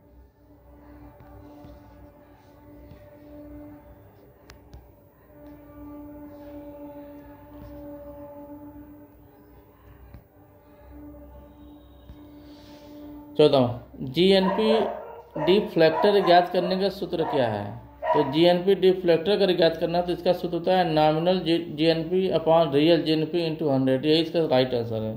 14 का ए होगा right answer, nominal GNP upon real GNP into 100। आगे देखते हैं 15। भारत में अमेरिकी दूतावास के कर्मचारियों के वेतनादि भत्तों को किस देश के घरेलू उत्पाद में शामिल किया जाएगा? तो भारत में जो है अमेरिकी दूतावास रह रहा है, तो इस पर जो खर्चा आएगा, जो व्यय आएगा, ये अमेरिका के जीडीपी में शामिल होगा। तो 15 का जो राइट आंसर होगा वो अमेरिका होगा, 15 का डी होगा। तो ये रहा 15 प्रश्नों का एक सेट रहा, और इस चैप्टर में से 2 या 3 प्रश्न जो है JAC board, UP board, Bihar board, किसी भी बोर्ड के एग्जाम में यहाँ से 2-3 प्रश्न जरूर आते हैं, इसलिए इसे आप लोग देख लीजिएगा। आज के लिए इतना ही, धन्यवाद। जय हिंद दोस्तों, स्वागत है आपके अपने YouTube channel Eco Star by Santosh Chauhan. आइए आज हम लोग देखते हैं अध्याय 3 देखते हैं, चैप्टर 3 देखते हैं, मुद्रा और बैंकिंग। देखते हैं कि मुद्रा और बैंकिंग में वे कौन कौन से महत्वपूर्ण ऑब्जेक्टिव प्रश्न हैं जो एग्जाम में आ सकते हैं और उनके सही आंसर क्या है। आगे बढ़ते हैं। पहला प्रश्न है, निम्नलिखित में से कौन सा विनिमय का सर्वोत्तम साधन है? तो विनिमय का जो सर्वोत्तम साधन है वो है मुद्रा। मुद्रा से हम वस्तुओं सेवाओं का विनिमय करते हैं, एक्सचेंज करते हैं। तो विनिमय का जो सबसे अच्छा साधन है, सबसे बेस्ट साधन है वो मुद्रा है। हालांकि वस्तुओं के माध्यम से भी विनिमय होता है, चेक के माध्यम से भी विनिमय होता है, हुंडी से भी हो सकता है, लेकिन वस्तु, चेक, हुंडी और मुद्रा, इन चारों में अगर देखा जाए तो विनिमय का जो सबसे सर्वश्रेष्ठ साधन है, जो माध्यम है, वो हमारी क्या है? वो मुद्रा है। तो पहले का जो आंसर होगा वो मुद्रा होगा। दूसरा देखते हैं, मुद्रा ने दूर किया है सामाजिक बुराई को, आर्थिक बुराई को, सरकार की समस्याओं को, वस्तु विनिमय प्रणाली को। तो मुद्रा ने जो है वस्तु विनिमय प्रणाली को ही दूर किया है। मेन चीज़ ये है, पहले वस्तु विनिमय प्रणाली चलती थी जिसमें बहुत सारे दोष हुआ करते थे कि हम वस्तुओं के बदले वस्तुओं का व्यापार करते थे, लेकिन मुद्रा आने से जो है, मुद्रा के माध्यम से हम वस्तुओं का व्यापार करते हैं। तो और इस वस्तु विनिमय प्रणाली में बहुत सारे दोष भी थे, तो सारे दोषों को जो है किसने दूर किया है? मुद्रा ने। तो दूसरे का जो सही आंसर होगा वस्तु विनिमय प्रणाली की कठिनाइयों को। दूसरे का डी आंसर होगा। तीसरा देखते हैं,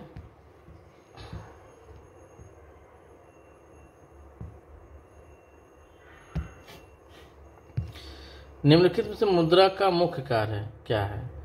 तो मुद्रा का जो प्राथमिक कार्य होता है उसी को बोला जाता है मुद्रा का मुख्य कार्य बोला जाता है। और मुद्रा के मुख्य कार्य वे कार्य होते हैं जो लगभग हर देश में अपनाए जाते हैं। यानी मुद्रा का विनिमय का माध्यम, मुद्रा विनिमय का एक माध्यम है। मुद्रा द्वारा जो है मूल्यों की माप की जाती है। तो मूल्य का माप और विनिमय का माध्यम, ये मुद्रा के 2 प्राथमिक कार्य हैं, 2 मुख्य कार्य हैं। और ये दोनों गतिविधियां जो है लगभग हर देश में होती हैं। हर देश में मुद्रा के माध्यम से विनिमय किया जाता है और किसी भी वस्तु या सेवा के मूल्यों का मापन भी किया जाता है। तो मुद्रा विनिमय का माध्यम है, मुद्रा के द्वारा मूल्यों का माप किया जाता है। ये मुद्रा के प्राथमिक या मुख्य कार्य है। तो विकल्प की अगर बात की जाए, मूल्य का संचय मुद्रा का गौण या सहायक कार्य है। संपत्ति की तरलता, साख का आधार, ये मुद्रा का आकस्मिक कार्य है। मुद्रा के प्राथमिक कार्य होते हैं, मुद्रा के गौड़ या सहायक कार्य होते हैं, मुद्रा के आकस्मिक कार्य होते हैं। तो मुद्रा का जो मुख्य कार्य, जो प्राथमिक कार्य है, वो विनिमय का माध्यम ही है। तो तीसरे का डी आंसर होगा। चौथा देखते हैं, निम्नलिखित से मुद्रा का गौड़ कार्य कौन? मुद्रा के गौड़ कार्य या सहायक कार्य वे कार्य होते हैं जो मुद्रा के प्राथमिक कार्य में उसकी मदद करते हैं। तो मूल्य का मापक और विनिमय का माध्यम, ये दोनों तो मुद्रा के प्राथमिक कार्य या मुख्य कार्य हैं, तो ये हो नहीं सकते। सामाजिक आय का वितरण, आय का वितरण ये मुद्रा का आकस्मिक कार्य है, तो ये भी नहीं है। तो राइट आंसर होगा विलंबित भुगतान का मान। स्थगित भुगतानों के मानक के रूप में मुद्रा कार्य करती है, ये मुद्रा के गौड़ या सहायक कार्य है। इसके अलावा मूल्य का संचय और मूल्य हस्तांतरण, विलंबित भुगतान का मानक यानी स्थगित भुगतानों के मानक के रूप में, मूल्य का संचय और मूल्य का हस्तांतरण, ये तीन जो है मुद्रा के गौड़ या सहायक कार्य होते हैं। आगे देखते हैं हम लोग। तो ऐसी स्थिति में जो चौथे का राइट आंसर होगा सामाजिक आय का विलंबित भुगतान का मान, चौथे का सी आंसर होगा। पांचवा देखते हैं, निम्नलिखित से मुद्रा का आकस्मिक कार्य कौन कौन सा है? मूल्य का संचय, ये मुद्रा का गौड़ या सहायक कार्य है। मूल्य का मापक, ये मुद्रा का प्राथमिक या मुख्य कार्य है। मूल्य का हस्तांतरण, ये मुद्रा का सहायक या गौड़ कार्य है। जो बचा सामाजिक आय का वितरण, सामाजिक आय का जो वितरण है मुद्रा का आकस्मिक कार्य है। मुद्रा सामाजिक आय का वितरण की बात कर लें, या साख के आधार की बात की जाए, या संपत्ति की तरलता की बात की जाए, ये सब मुद्रा के आकस्मिक कार्य होते हैं। तो पांचवें का बी आंसर होगा। आगे देखते हैं,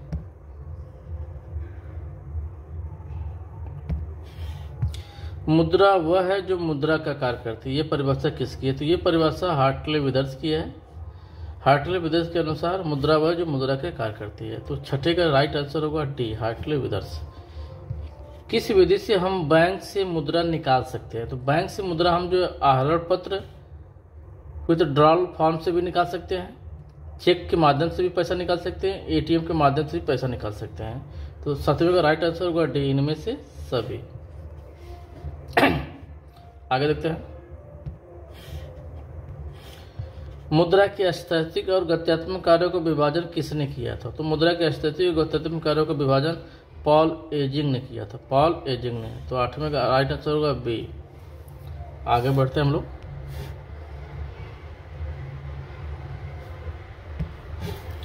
जनता का बैंक कौन सा है? तो जनता का बैंक होता है व्यापारिक बैंक, जिसको बोलते हैं वाणिज्यिक बैंक या कमर्शियल बैंक, ये जनता का बैंक होता है। बाकी जो केंद्रीय बैंक होती है, ये बैंक का बैंक होता है, सरकार का बैंक होता है। तो नौवें का जो राइट आंसर होगा ये होगा व्यापारिक बैंक। व्यापारिक बैंकों के प्राथमिक कार्य निम्नलिखित में से कौन कौन से? प्राथमिक कार्य यानी उसके जो मुख्य कार्यों की बात हो रही है। व्यापारिक बैंक के प्राथमिक कार्य, तो बैंकें जो है जमायत स्वीकार करती हैं, ऋण भी देती हैं, साख निर्माण भी करती हैं। तो उपयुक्त सभी। तो 10वें का जो राइट आंसर होगा डी, उपयुक्त सभी। 11वां देखते हैं, साख मुद्रा का विस्तार होता है जब नकद कोष आरक्षित अनुपात यानी CRR, कैश रिजर्व रेशियो में कमी होती है। जब CRR जब घटता है तो ऐसी स्थिति में मुद्रा की जो सप्लाई होती है, सप्लाई अब जो मनी होती है वो बढ़ जाती है। और मुद्रा की पूर्ति बढ़ने का मतलब है कि साख मुद्रा का विस्तार हो रहा है। तो 11 का जो आंसर होगा तो उसका राइट आंसर होगा ए, घटता है। जब CRR कैश रिजर्व रेशियो जब घटता है तो अर्थव्यवस्था में मुद्रा की पूर्ति बढ़ जाती है। आगे हम लोग देखते हैं,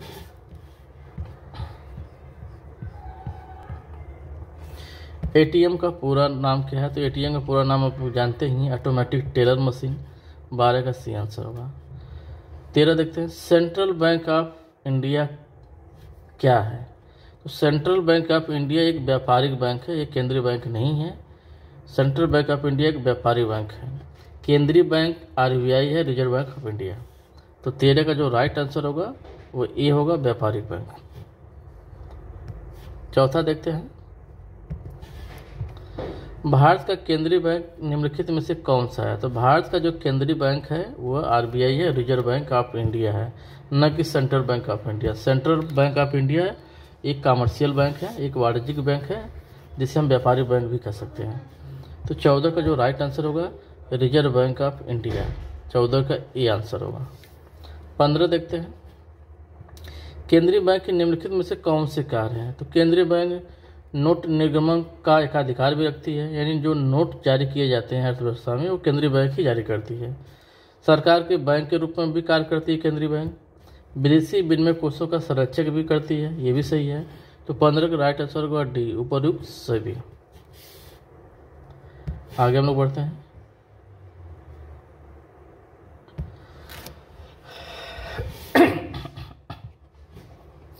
केंद्रीय बैंक द्वारा कौन सी मुद्रा जारी की जाती है? तो केंद्रीय बैंक द्वारा जो मुद्रा जारी की जाती है वो चलन मुद्रा होती है। चलन मुद्रा में सिक्के भी आ सकते हैं, नोट भी आ सकते हैं। तो 16 का राइट आंसर होगा चलन मुद्रा होगी। 17वां, रिजर्व बैंक ऑफ इंडिया की स्थापना हुई थी 1935 में हुई थी, और हिल्टन यंग आयोग की सिफारिशों को ध्यान में रखते हुए रिजर्व बैंक ऑफ इंडिया की स्थापना होती है 1 अप्रैल 1935 में होती है।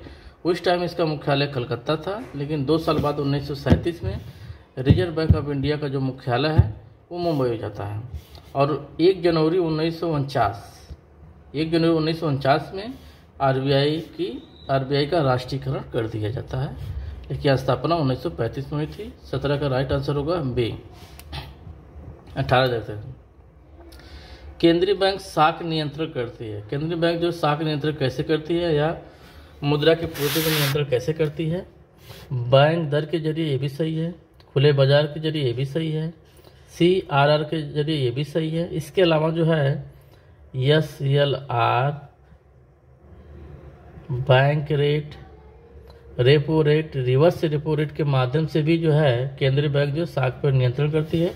तो 18 का डी आंसर होगा इनमें से सभी। हम लोग आगे बढ़ते हैं, देखते हैं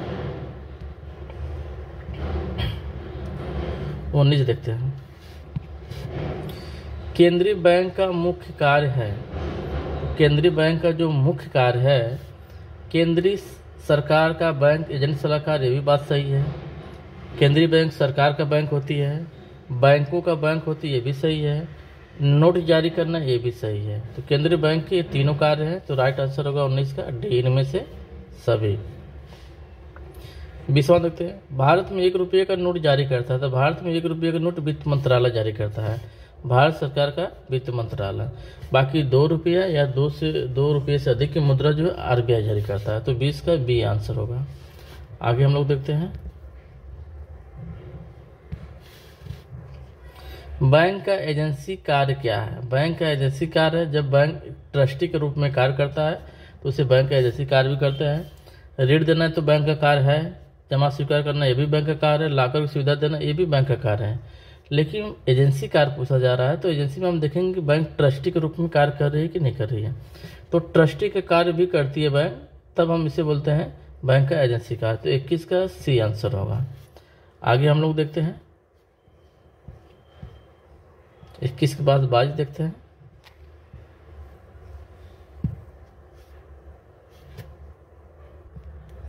इक्कीस प्रश्न ही है ये, 21 प्रश्नों का महत्वपूर्ण सेट रहा, और इसमें से 2-3 प्रश्न जो है फाइनल एग्जाम में जरूर आएंगे। इसके अलावा यदि आप टीजीटी, पीजीटी, नेट JRF की तैयारी करते हैं तो वहाँ पर भी इस चैप्टर से महत्वपूर्ण प्रश्न पूछे जाते हैं। लेकिन अगर बात करें हम जो है जैक बोर्ड की बात करें, या यूपी बोर्ड की बात करें, या बिहार बोर्ड की बात करें, लगभग हर बोर्ड में जो है इस चैप्टर से महत्वपूर्ण प्रश्न पूछे जाते हैं। आज के लिए इतना ही, धन्यवाद। जोहार, जय हिंद दोस्तों, स्वागत है आपके अपने YouTube channel Eco Star by Santosh Chauhan. आइए आज हम लोग देखते हैं अध्याय 4 देखते हैं, चैप्टर 4 देखते हैं, आय और रोजगार का निर्धारण। देखते हैं कि इस चैप्टर से महत्वपूर्ण MCQ ऑब्जेक्टिव प्रश्न कौन कौन से हैं जो एग्जाम में आ सकते हैं। बहुविकल्पी प्रश्न, मल्टीपल चॉइस क्वेश्चन। पहला प्रश्न देखते हैं, बाजार का नियम किसने प्रस्तुत किया था? तो बाजार का नियम जो है जेबी से ने प्रस्तुत किया था, जेबी से ने प्रस्तुत किया था। और इन्होंने कहा था कि पूर्ति अपनी मांग स्वयं पैदा करती है, पूर्ति अपनी मांग स्वयं पैदा करती है। और तो पहले का जो राइट आंसर होगा जेबी से होगा। दूसरा देखते हैं,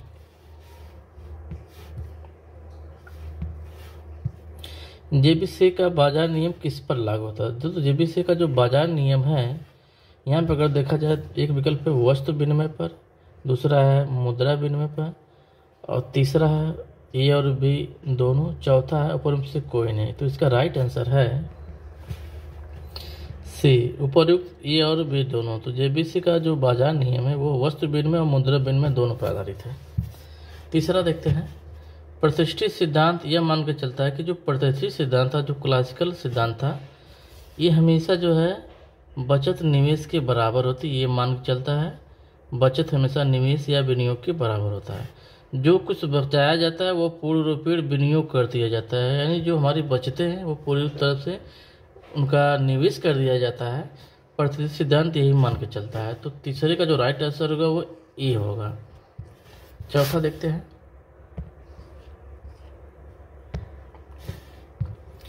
प्रतिष्ठित सिद्धांत के अनुसार निम्न में से कौन सा कथन सही है? अर्थव्यवस्था सदैव पूर्ण रोजगार की स्थिति में रहती है, कथन सही है। अति या न्यून उत्पादन असंभव है, ये भी कथन सही है। ये और बी दोनों।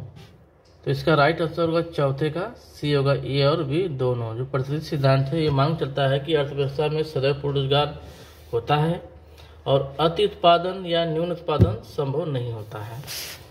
तो चौथे का सी आंसर होगा, ए और बी दोनों। पांचवा देखते हैं, पूर्ति स्वयं मांग का सृजन करती है, ये कथन जो है जेबी से का है। तो पांचवें का ए आंसर होगा। आगे देखते हैं,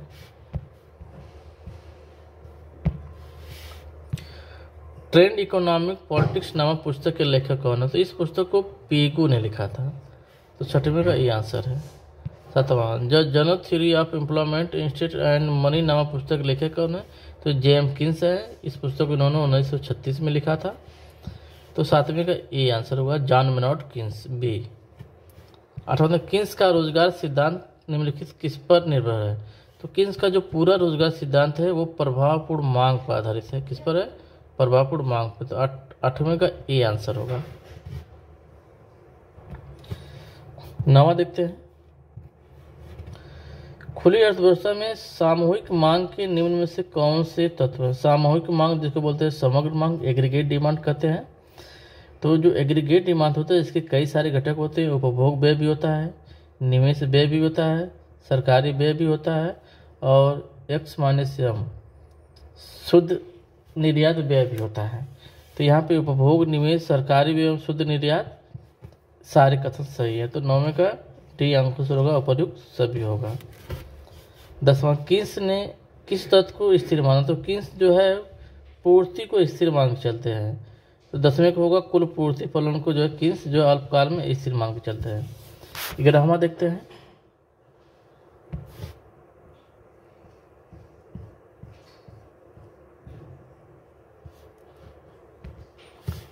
एक निश्चित समय अवधि में अर्थव्यवस्था में उत्पादित वस्तुओं और सेवाओं के कुल मूल्य को जो है समग्र मांग कहा जाता है, सामूहिक मांग कहा जाता है। तो 11वां का राइट आंसर होगा ये होगा, समग्र मांग। 12वां, केन्सियन विचारधारा के अंतर्गत आय के संतुलन का निर्धारक निम्न में से कौन है? सामूहिक मांग, सामूहिक पूर्ति, ए और बी दोनों। तो 12 का सी आंसर होगा, ए और बी दोनों। समग्र मांग और समग्र पूर्ति, एग्रीगेट डिमांड और एग्रीगेट सप्लाई ही जो है अर्थव्यवस्था में जो आय के संतुलन का निर्धारक है। 13वां देखते हैं, आय के संतुलन स्तर पर, जब आय का संतुलन स्तर होगा तो बचत निवेश के बराबर हो जाता है। तो ए आंसर होगा, बचत निवेश बराबर होते हैं। 13 का ए होगा। आय एवं उत्पादन के संतुलन स्तर पर सामूहिक मांग में वृद्धि होने पर निम्न में से किस में वृद्धि होगी? जब हमारा एग्रीगेट डिमांड बढ़ता है, एग्रीगेट डिमांड बढ़ने का मतलब है कि अर्थव्यवस्था में उपभोग व्यय बढ़ा है, निवेश व्यय भी बढ़ा है, सरकारी व्यय भी बढ़ा है। और जब सरकारी व्यय बढ़ेगा, जाहिर सी बात है रोजगार का स्तर बढ़ेगा, आय का स्तर बढ़ेगा, उत्पादन भी बढ़ेगा। तो 14 का जो राइट आंसर होगा वो डी होगा, उपर्युक्त सभी। 15 देखते हैं, उपभोग फलन का विचार किसने प्रतिपादित किया था। उपभोग फलन का जो है सर्वप्रथम विचार जो है कीन्स ने प्रस्तुत किया है, जेम्स कीन्स, जॉन मेनॉर्ड कीन्स। तो 15 का राइट आंसर होगा बी। आगे देखते हैं हम लोग 16, उपभोग निर्भर करता है। जो हमारा उपभोग होता है, कंजप्शन होता है, consumption with the function of income. उपभोग जो होती है आय का फलन होता है, तो उपभोग आय पर निर्भर करता है। तो इसका राइट आंसर होगा आय पर। तो 16 का ए आंसर होगा। निवेश के निर्धारक तत्व कौन कौन से है। तो निवेश के निर्धारक तत्व पूंजी की सीमांत क्षमता, ये भी सही है। ब्याज की दर, ये भी सही है। ए और बी दोनों, ए और बी दोनों। तो 17 का आंसर होगा सी, ए और बी दोनों। 18 देखते हैं, किन्स के अनुसार विनियोग से अभिप्राय है। किन्स के अनुसार विनियोग से अभिप्राय है वित्तीय विनियोग से, गलत, वास्तविक विनियोग से। इसका राइट आंसर होगा वास्तविक विनियोग। 18 का बी होगा वास्तविक विनियोग। आगे हम लोग देखते हैं 19,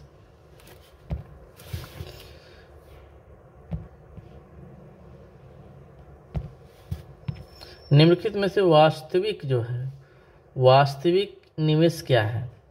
तो वास्तविक शेयर खरीदना, पुरानी फैक्ट्री खरीदना, ये तो बिल्कुल नहीं है। बैंक जमा खाता खोलना, ये भी नहीं है। शेयर खरीदना, ये भी सही नहीं है। भवनों का निर्माण, जब हम भवनों का निर्माण करते हैं तो इसको वास्तविक निवेश कहा जाता है। तो 19 का सी इसका राइट आंसर होगा। 20वां देखते हैं, विनियोग गुणक का विचार दिया है। तो विनियोग गुणक का विचार जो है किन्स ने दिया है कि निवेश में परिवर्तन के कारण आय में जो परिवर्तन होता है उसे हम बोलते हैं विनियोग गुणक के। तो 20 का राइट आंसर होगा किन्स होगा। गुणक और सीमांत उपभोग प्रवृत्ति का संबंध क्या है। तो दोनों में सीधा संबंध होता है, के बराबर होता है 1/1 - MPC होता है, जिसको बोलते हैं MPC। ये सीमांत उपभोग प्रवृत्ति है। सीमांत उपभोग अगर बढ़ती है तो गुणक भी बढ़ता है, सीमांत उपभोग प्रवृत्ति घटती है तो गुणक भी घटता है। तो 21 का जो राइट आंसर होगा सीधा संबंध, यानी बी होगा इसका राइट आंसर। आगे हम लोग देखते हैं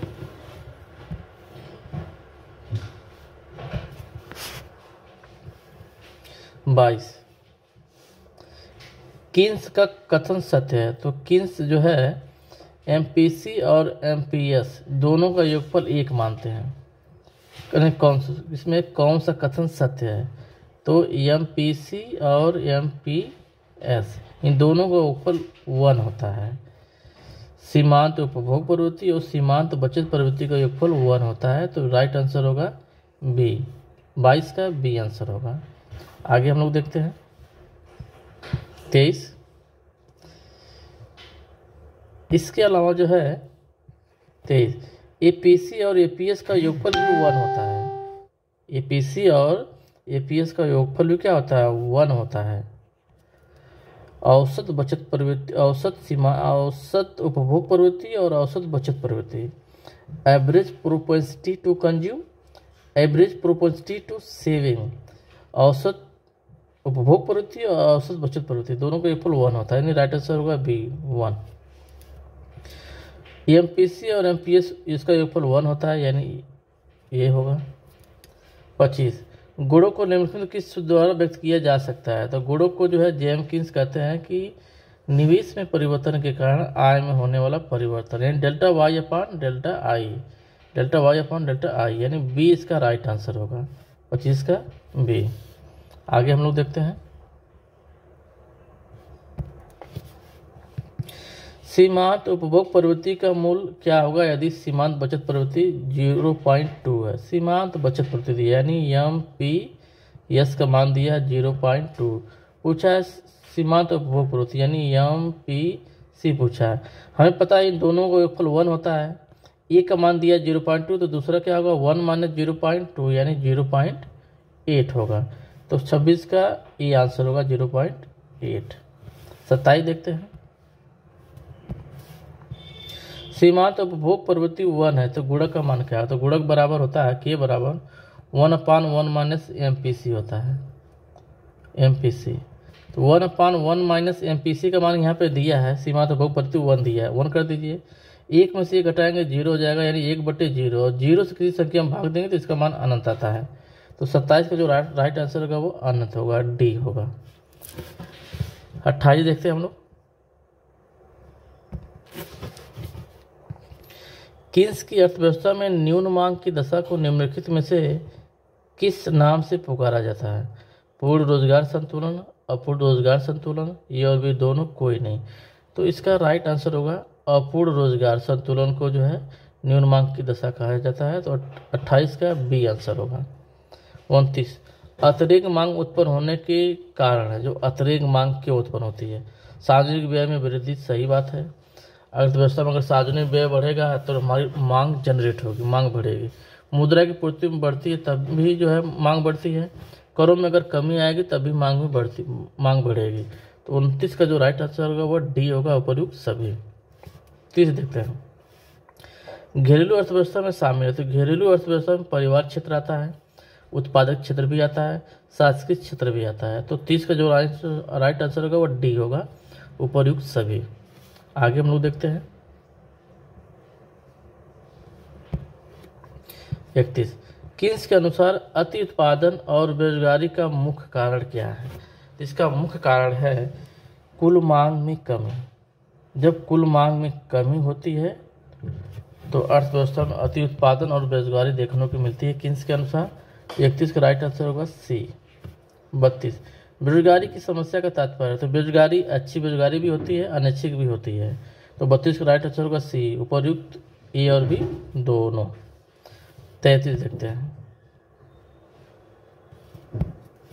कीन्स के अनुसार बेरोजगारी दूर की जा सकती है समग्र मांग बढ़ाकर, समग्र मांग एवं समग्र पूर्ति बढ़ाकर, समग्र पूर्ति बढ़ाकर, ऊपर से कोई नहीं। तो कीन्स के अनुसार जो है अगर बेरोजगारी हमें अगर दूर करना है तो उसका सही विकल्प है समग्र मांग को बढ़ाकर। समग्र मांग को बढ़ाकर ही बेरोजगारी दूर की जा सकती है।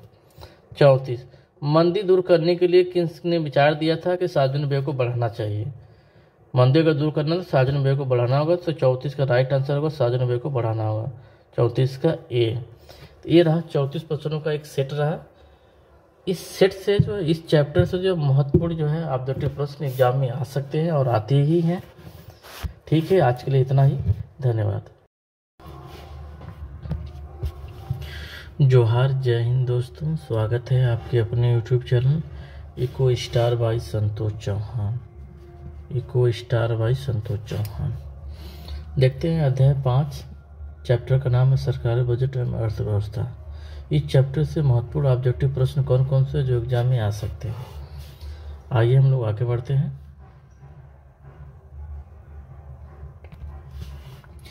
पहला प्रश्न, बजट एक ऐसा दस्तावेज होता है जिसमें एक वित्तीय वर्ष की अवधि में सरकार के आय और व्यय का ब्यौरा होता है। तो जो बजट होता है, बजट जो होता है सरकार की आय और व्यय का ब्यौरा ही होता है। सार्वजनिक आय और सार्वजनिक व्यय के ब्यौरे को ही बजट कहा जाता है। सरकार की संभावित आय और प्रस्तावित व्यय को जो है बजट कहा जाता है। तो इसका राइट आंसर होगा पहले का सी, आय और व्यय। दूसरा, भारतीय संविधान के किस अनुच्छेद का संबंध बजट से है? तो अनुच्छेद 112 में का जो संबंध है वो बजट से है। तो दूसरे का डी आंसर होगा। तीसरा देखते हैं, भारत में वित्तीय वर्ष की अवधि कब तक मानी जाती है? भारत में वित्तीय वर्ष की जो अवधि होती है 1 अप्रैल से 31 मार्च की जो अवधि होती है इसी को बोला जाता है वित्तीय वर्ष। तीसरे का सी आंसर होगा। चौथा देखते हैं, जिन प्राप्तियों से सरकार की कोई देयता उत्पन्न नहीं होती है और नहीं सरकार की परिसंपत्ति में कोई कमी होती है उसे क्या कहा जाता है? तो यहाँ पे बात हो रही है प्राप्तियाँ। तो हम यहाँ पे देखेंगे, यहाँ पे बजट प्राप्ति भी है, पूंजीगत प्राप्ति है और राजस्व प्राप्ति है। जो राजस्व प्राप्ति होती है, राजस्व प्राप्ति से जो है सरकार की न तो कोई देयता उत्पन्न होती है, नहीं सरकारी संपत्ति में कोई परिवर्तन आता है। तो चौथे का जो राइट आंसर होगा और बी होगा राजस्व प्राप्ति। आगे हम लोग बढ़ते हैं, पांचवा देखते हैं, थोड़ा बड़ा करते हैं। जब किसी कर का कराघात तथा करापात एक ही व्यक्ति पर पड़ता है तो उसे इस कर को क्या कहा जाता है? तो इस कर को प्रत्यक्ष कर कहा जाता है, डायरेक्ट टैक्स कहा जाता है। डायरेक्ट टैक्स का जो प्रभाव होता है उसका कराघात और करापात जो है एक ही व्यक्ति पर पड़ता है। तो 5वें का सी आंसर होगा प्रत्यक्ष कर। छठा, प्रत्यक्ष कर के अंतर्गत निम्न में से किसे शामिल किया जाता है? उपहार कर प्रत्यक्ष कर के अंतर्गत शामिल किया जाता है। आयकर भी प्रत्यक्ष कर होता है। बाकी बिक्री कर और बाकी बिक्री कर ये जो है इसमें नहीं आता है, प्रत्यक्ष कर में नहीं आता है। तो इसका राइट आंसर होगा छठे का और डी होगा। उपहार कर एवं आयकर ये दोनों ही जो है डायरेक्ट टैक्स में आते हैं, प्रत्यक्ष कर में आते हैं। तो छठे का डी आंसर होगा। 7वां देखते हैं। जब आय के बढ़ने पर कर की दर भी बढ़ जाए तो इस प्रकार के कर को कौन सा कर कहते हैं? जब जो है इनकम बढ़े और कर की दर भी बढ़ जाए तो ऐसी स्थिति में जो है इस तरह की जो कर संरचना को प्रगतिशील कर संरचना कहते हैं। प्रगतिशील कर संरचना एक ऐसी होती है जब जैसे जैसे आय बढ़ती है कर की दर भी बढ़ती है। तो 7वें का जो राइट आंसर होगा सी होगा। 8वां देखते हैं। आय के सभी स्तरों पर जब एक समान दर से कर लगे तो कर को कौन सा कर कहते हैं? इस प्रकार के कर को, तो इस प्रकार कर को अनुपातिक कर बोलते हैं। अनुपातिक कर संरचना ऐसी कर संरचना होती है कि इसमें आय के सभी स्तरों पर जो कर की दर होती है वो एक समान होती है। तो 8वें का जो राइट आंसर होगा वो ए होगा। आगे बढ़ते हैं हम लोग। 9वां देखते हैं। आय में वृद्धि के साथ यदि कर की दर घट जाए तो इसे कौन सा कर कहेंगे? आय में वृद्धि हो रही है और कर की दर घट रही है तो इसको बोलते हैं प्रतिगामी कर बोलते हैं। प्रतिगामी कर संरचना ऐसी कर संरचना होती है कि जैसे जैसे आय बढ़ती है कर की दर घटती जाती है। तो 9वें का राइट आंसर होगा डी। 10वां, पूर्ण विलासिता संबंधी वस्तुओं पर कर की दर अधिक होती है। अगर कोई वस्तु विलासितापूर्ण वस्तु है, लग्जरी आइटम्स है, तो उस पर कर की दर अधिक होती है। 10वें का राइट आंसर होगा सी, अधिक होती है। 11वां देखते हैं।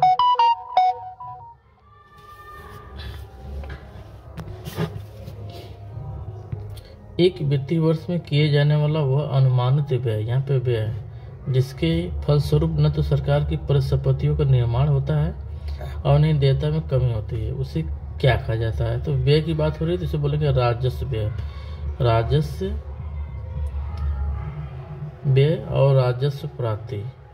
राजस्व प्राप्ति, राजस्व व्यय और राजस्व प्राप्ति इन दोनों ही स्थितियों में जो है न तो सरकार की कोई देयता उत्पन्न होती है, न ही सरकारी परिसंपत्तियों का कोई निर्माण होता है, यानी उनमें भी कोई परिवर्तन नहीं होता है। तो राजस्व व्यय और राजस्व प्राप्ति की स्थिति में, क्योंकि यहाँ पे व्यय की बात की जाए तो इसका आंसर होगा राजस्व व्यय। तो 11 का आंसर होगा बी, राजस्व व्यय। आगे हम लोग देखते हैं 12वां प्रश्न देखते हैं।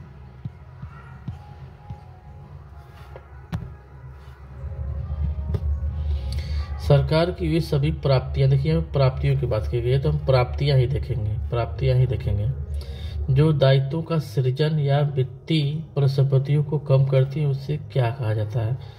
तो प्राप्तियां जो है पूंजीगत प्राप्तियां होती है, पूंजीगत व्यय भी होता है। तो पूंजीगत प्राप्ति हो या पूंजीगत व्यय हो, इन दोनों से ही जो सरकार की देयता उत्पन्न होती है और सरकारी परिस्थितियों में परिवर्तन आता है।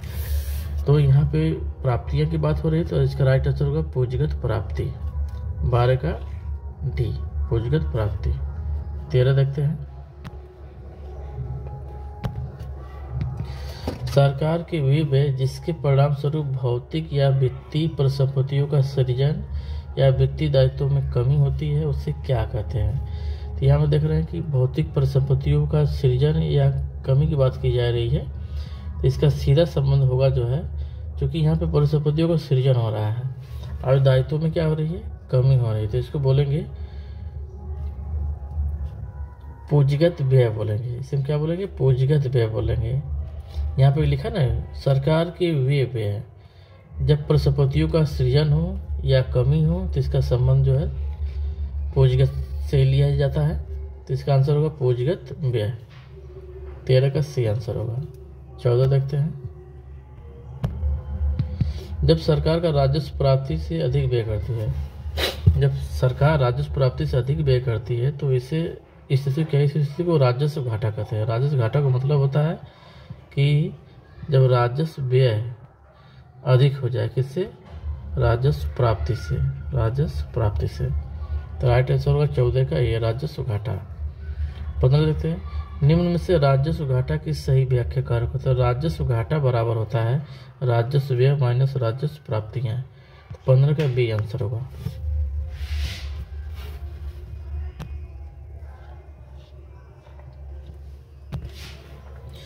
16 देखते हैं, प्राथमिक घाटों को दर्शाया जाता है। तो जो प्राथमिक घाटा होता है, जब हम राजकोषीय घाटा में से ब्याज भुगतान को घटा देते हैं तो इसे बोलते हैं प्राथमिक घाटा। तो 16 का बी आंसर होगा। 17 देखते हैं, संतुलित बजट किसे कहा जाता है? संतुलित बजट किसे कहा जाता है? संतुलित बजट की स्थिति में जब कुल व्यय कुल प्राप्तियां बराबर हो जाए, जब कुल प्राप्तियां जो है कुल व्यय के बराबर हो जाए, यानी जो चाहे राजस्व व्यय राजस्व प्राप्ति के बराबर हो जाए, या पूंजीगत प्राप्ति पूंजीगत व्यय के बराबर हो जाए, या सरकारी सार्वजनिक या सार्वजनिक व्यय के बराबर हो जाए, तो इसी को बोलते हैं संतुलित बजट। तो 17 का आंसर होगा बी, कुल व्यय कुल प्राप्ति के बराबर हो जाए। 18 देखते हैं,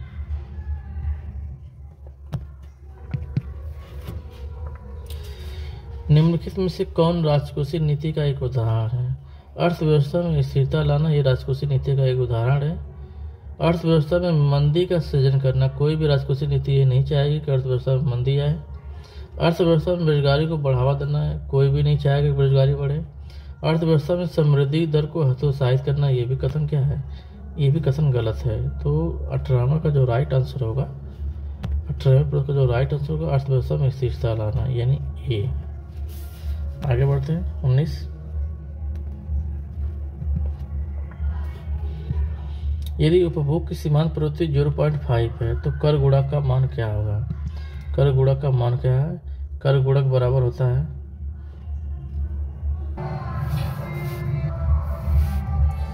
अब फिर से देखते हैं, यदि उपभोग की सीमांत प्रवृत्ति यानी एमपीसी का जो मान दिया है 0.5 दिया है, तो कर गुणक का मान, यहाँ पे कर गुणक का मान पूछा गया है, तो कर गुणक बराबर होता है -b/1 -b होता है। तो -b का मान दिया है 0.5 दिया है, और 1 - b यानी दिया है 0.5। तो हल करेंगे तो हो जाएगा 0.5 अपान -b होता है, यानी -0.5। 1 में से 0.5 घटाएंगे तो 0.5 ही आएगा, तो इसका राइट आंसर आ जाएगा -1 आ जाएगा। तो 19 का जो राइट आंसर होगा -1 होगा। इसको हम फिर से समझते हैं। जो फार्मूला होता है कर गुणक का, वो होता है -b अपान 1 - b होता है। तो -b का मान है 0.5 है, बटे 1 - b का मान है 0.5 है। तो 1 में से 0.5 घटाएंगे तो 0.5 ही बचेगा, तो बराबर हो जाएगा -0.5 अपान 0.5। तो ये कट जाएगा, माइनस बच जाएगा, यानी -1 आ जाएगा। तो 19 का राइट आंसर होगा -1। आगे देखते हैं हम लोग।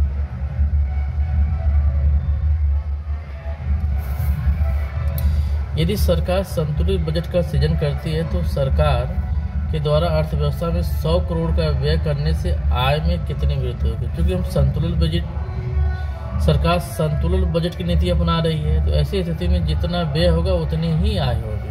तो 20 का राइट आंसर होगा ए, 100 करोड़। ये रहा 20 प्रश्नों का सेट और उसके राइट आंसर। तो ठीक है, आज के लिए इतना ही, धन्यवाद। जोहार, जय हिंद दोस्तों, स्वागत है आपके अपने YouTube channel Eco Star by Santosh Chauhan. आइए हम लोग देखते हैं अध्याय 6, खुली अर्थव्यवस्था। इस चैप्टर से वे कौन कौन से महत्वपूर्ण प्रश्न हैं जो एग्जाम में आ सकते हैं। पहला प्रश्न है, भुगतान शेष के वित्तीय लेन देन से संबंधित खाता क्या कहलाता है? तो भुगतान शेष से संबंधित 2 खाते होते हैं, एक पूंजी खाता होता है और एक चालू खाता होता है। तो वित्तीय लेन देन से संबंधित जो खाता होता है उसको बोलते हैं पूंजी खाता। तो पहले का राइट आंसर होगा ए होगा।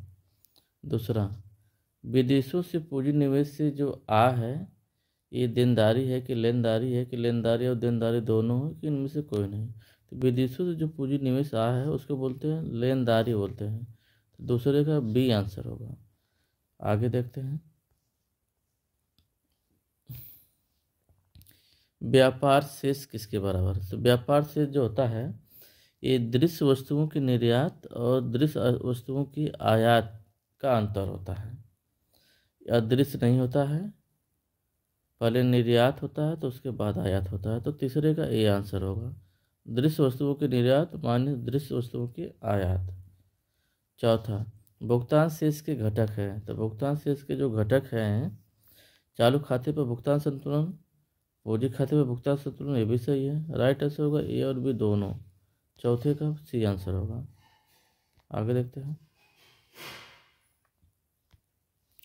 भुगतान शेष का चालू खाता जो है वास्तविक लेन देन को दर्शाता है, अल्पकालीन वास्तविक लेन देन को दर्शाता है। जो भुगतान शेष का जो चालू खाता है वो अल्पकालीन वास्तविक लेन देन को दर्शाता है। तो 5वें का ये आंसर है। छठा, खुली तथा मुक्त अर्थव्यवस्था में विनिमय दर कौन निर्धारित करता है? चूंकि अर्थव्यवस्था खुली है तो इसमें जो विनिमय दर निर्धारित करेगा मांग तथा पूर्ति की शक्तियाँ निर्धारित करती हैं। तो छठे का सी आंसर होगा, मांग तथा पूर्ति। सातवां, स्थिर विनिमय दर कौन निर्धारित करता है? तो स्थिर विनिमय दर जो है ये मौद्रिक अधिकारी जो है निर्धारित करते हैं। तो 7वें का बी आंसर होगा। आगे देखते हैं। 8वां, विदेशी विनिमय दर में परिवर्तन क्यों आता है? क्रय शक्ति में परिवर्तन का कारण सही है, विदेशी विनिमय की मांग में परिवर्तन से ये भी सही है, विदेशी विनिमय की पूर्ति में परिवर्तन ये भी सही है। राइट आंसर होगा डी, इनमें से सभी। तो 8वें का डी। आज के लिए इतना ही, धन्यवाद।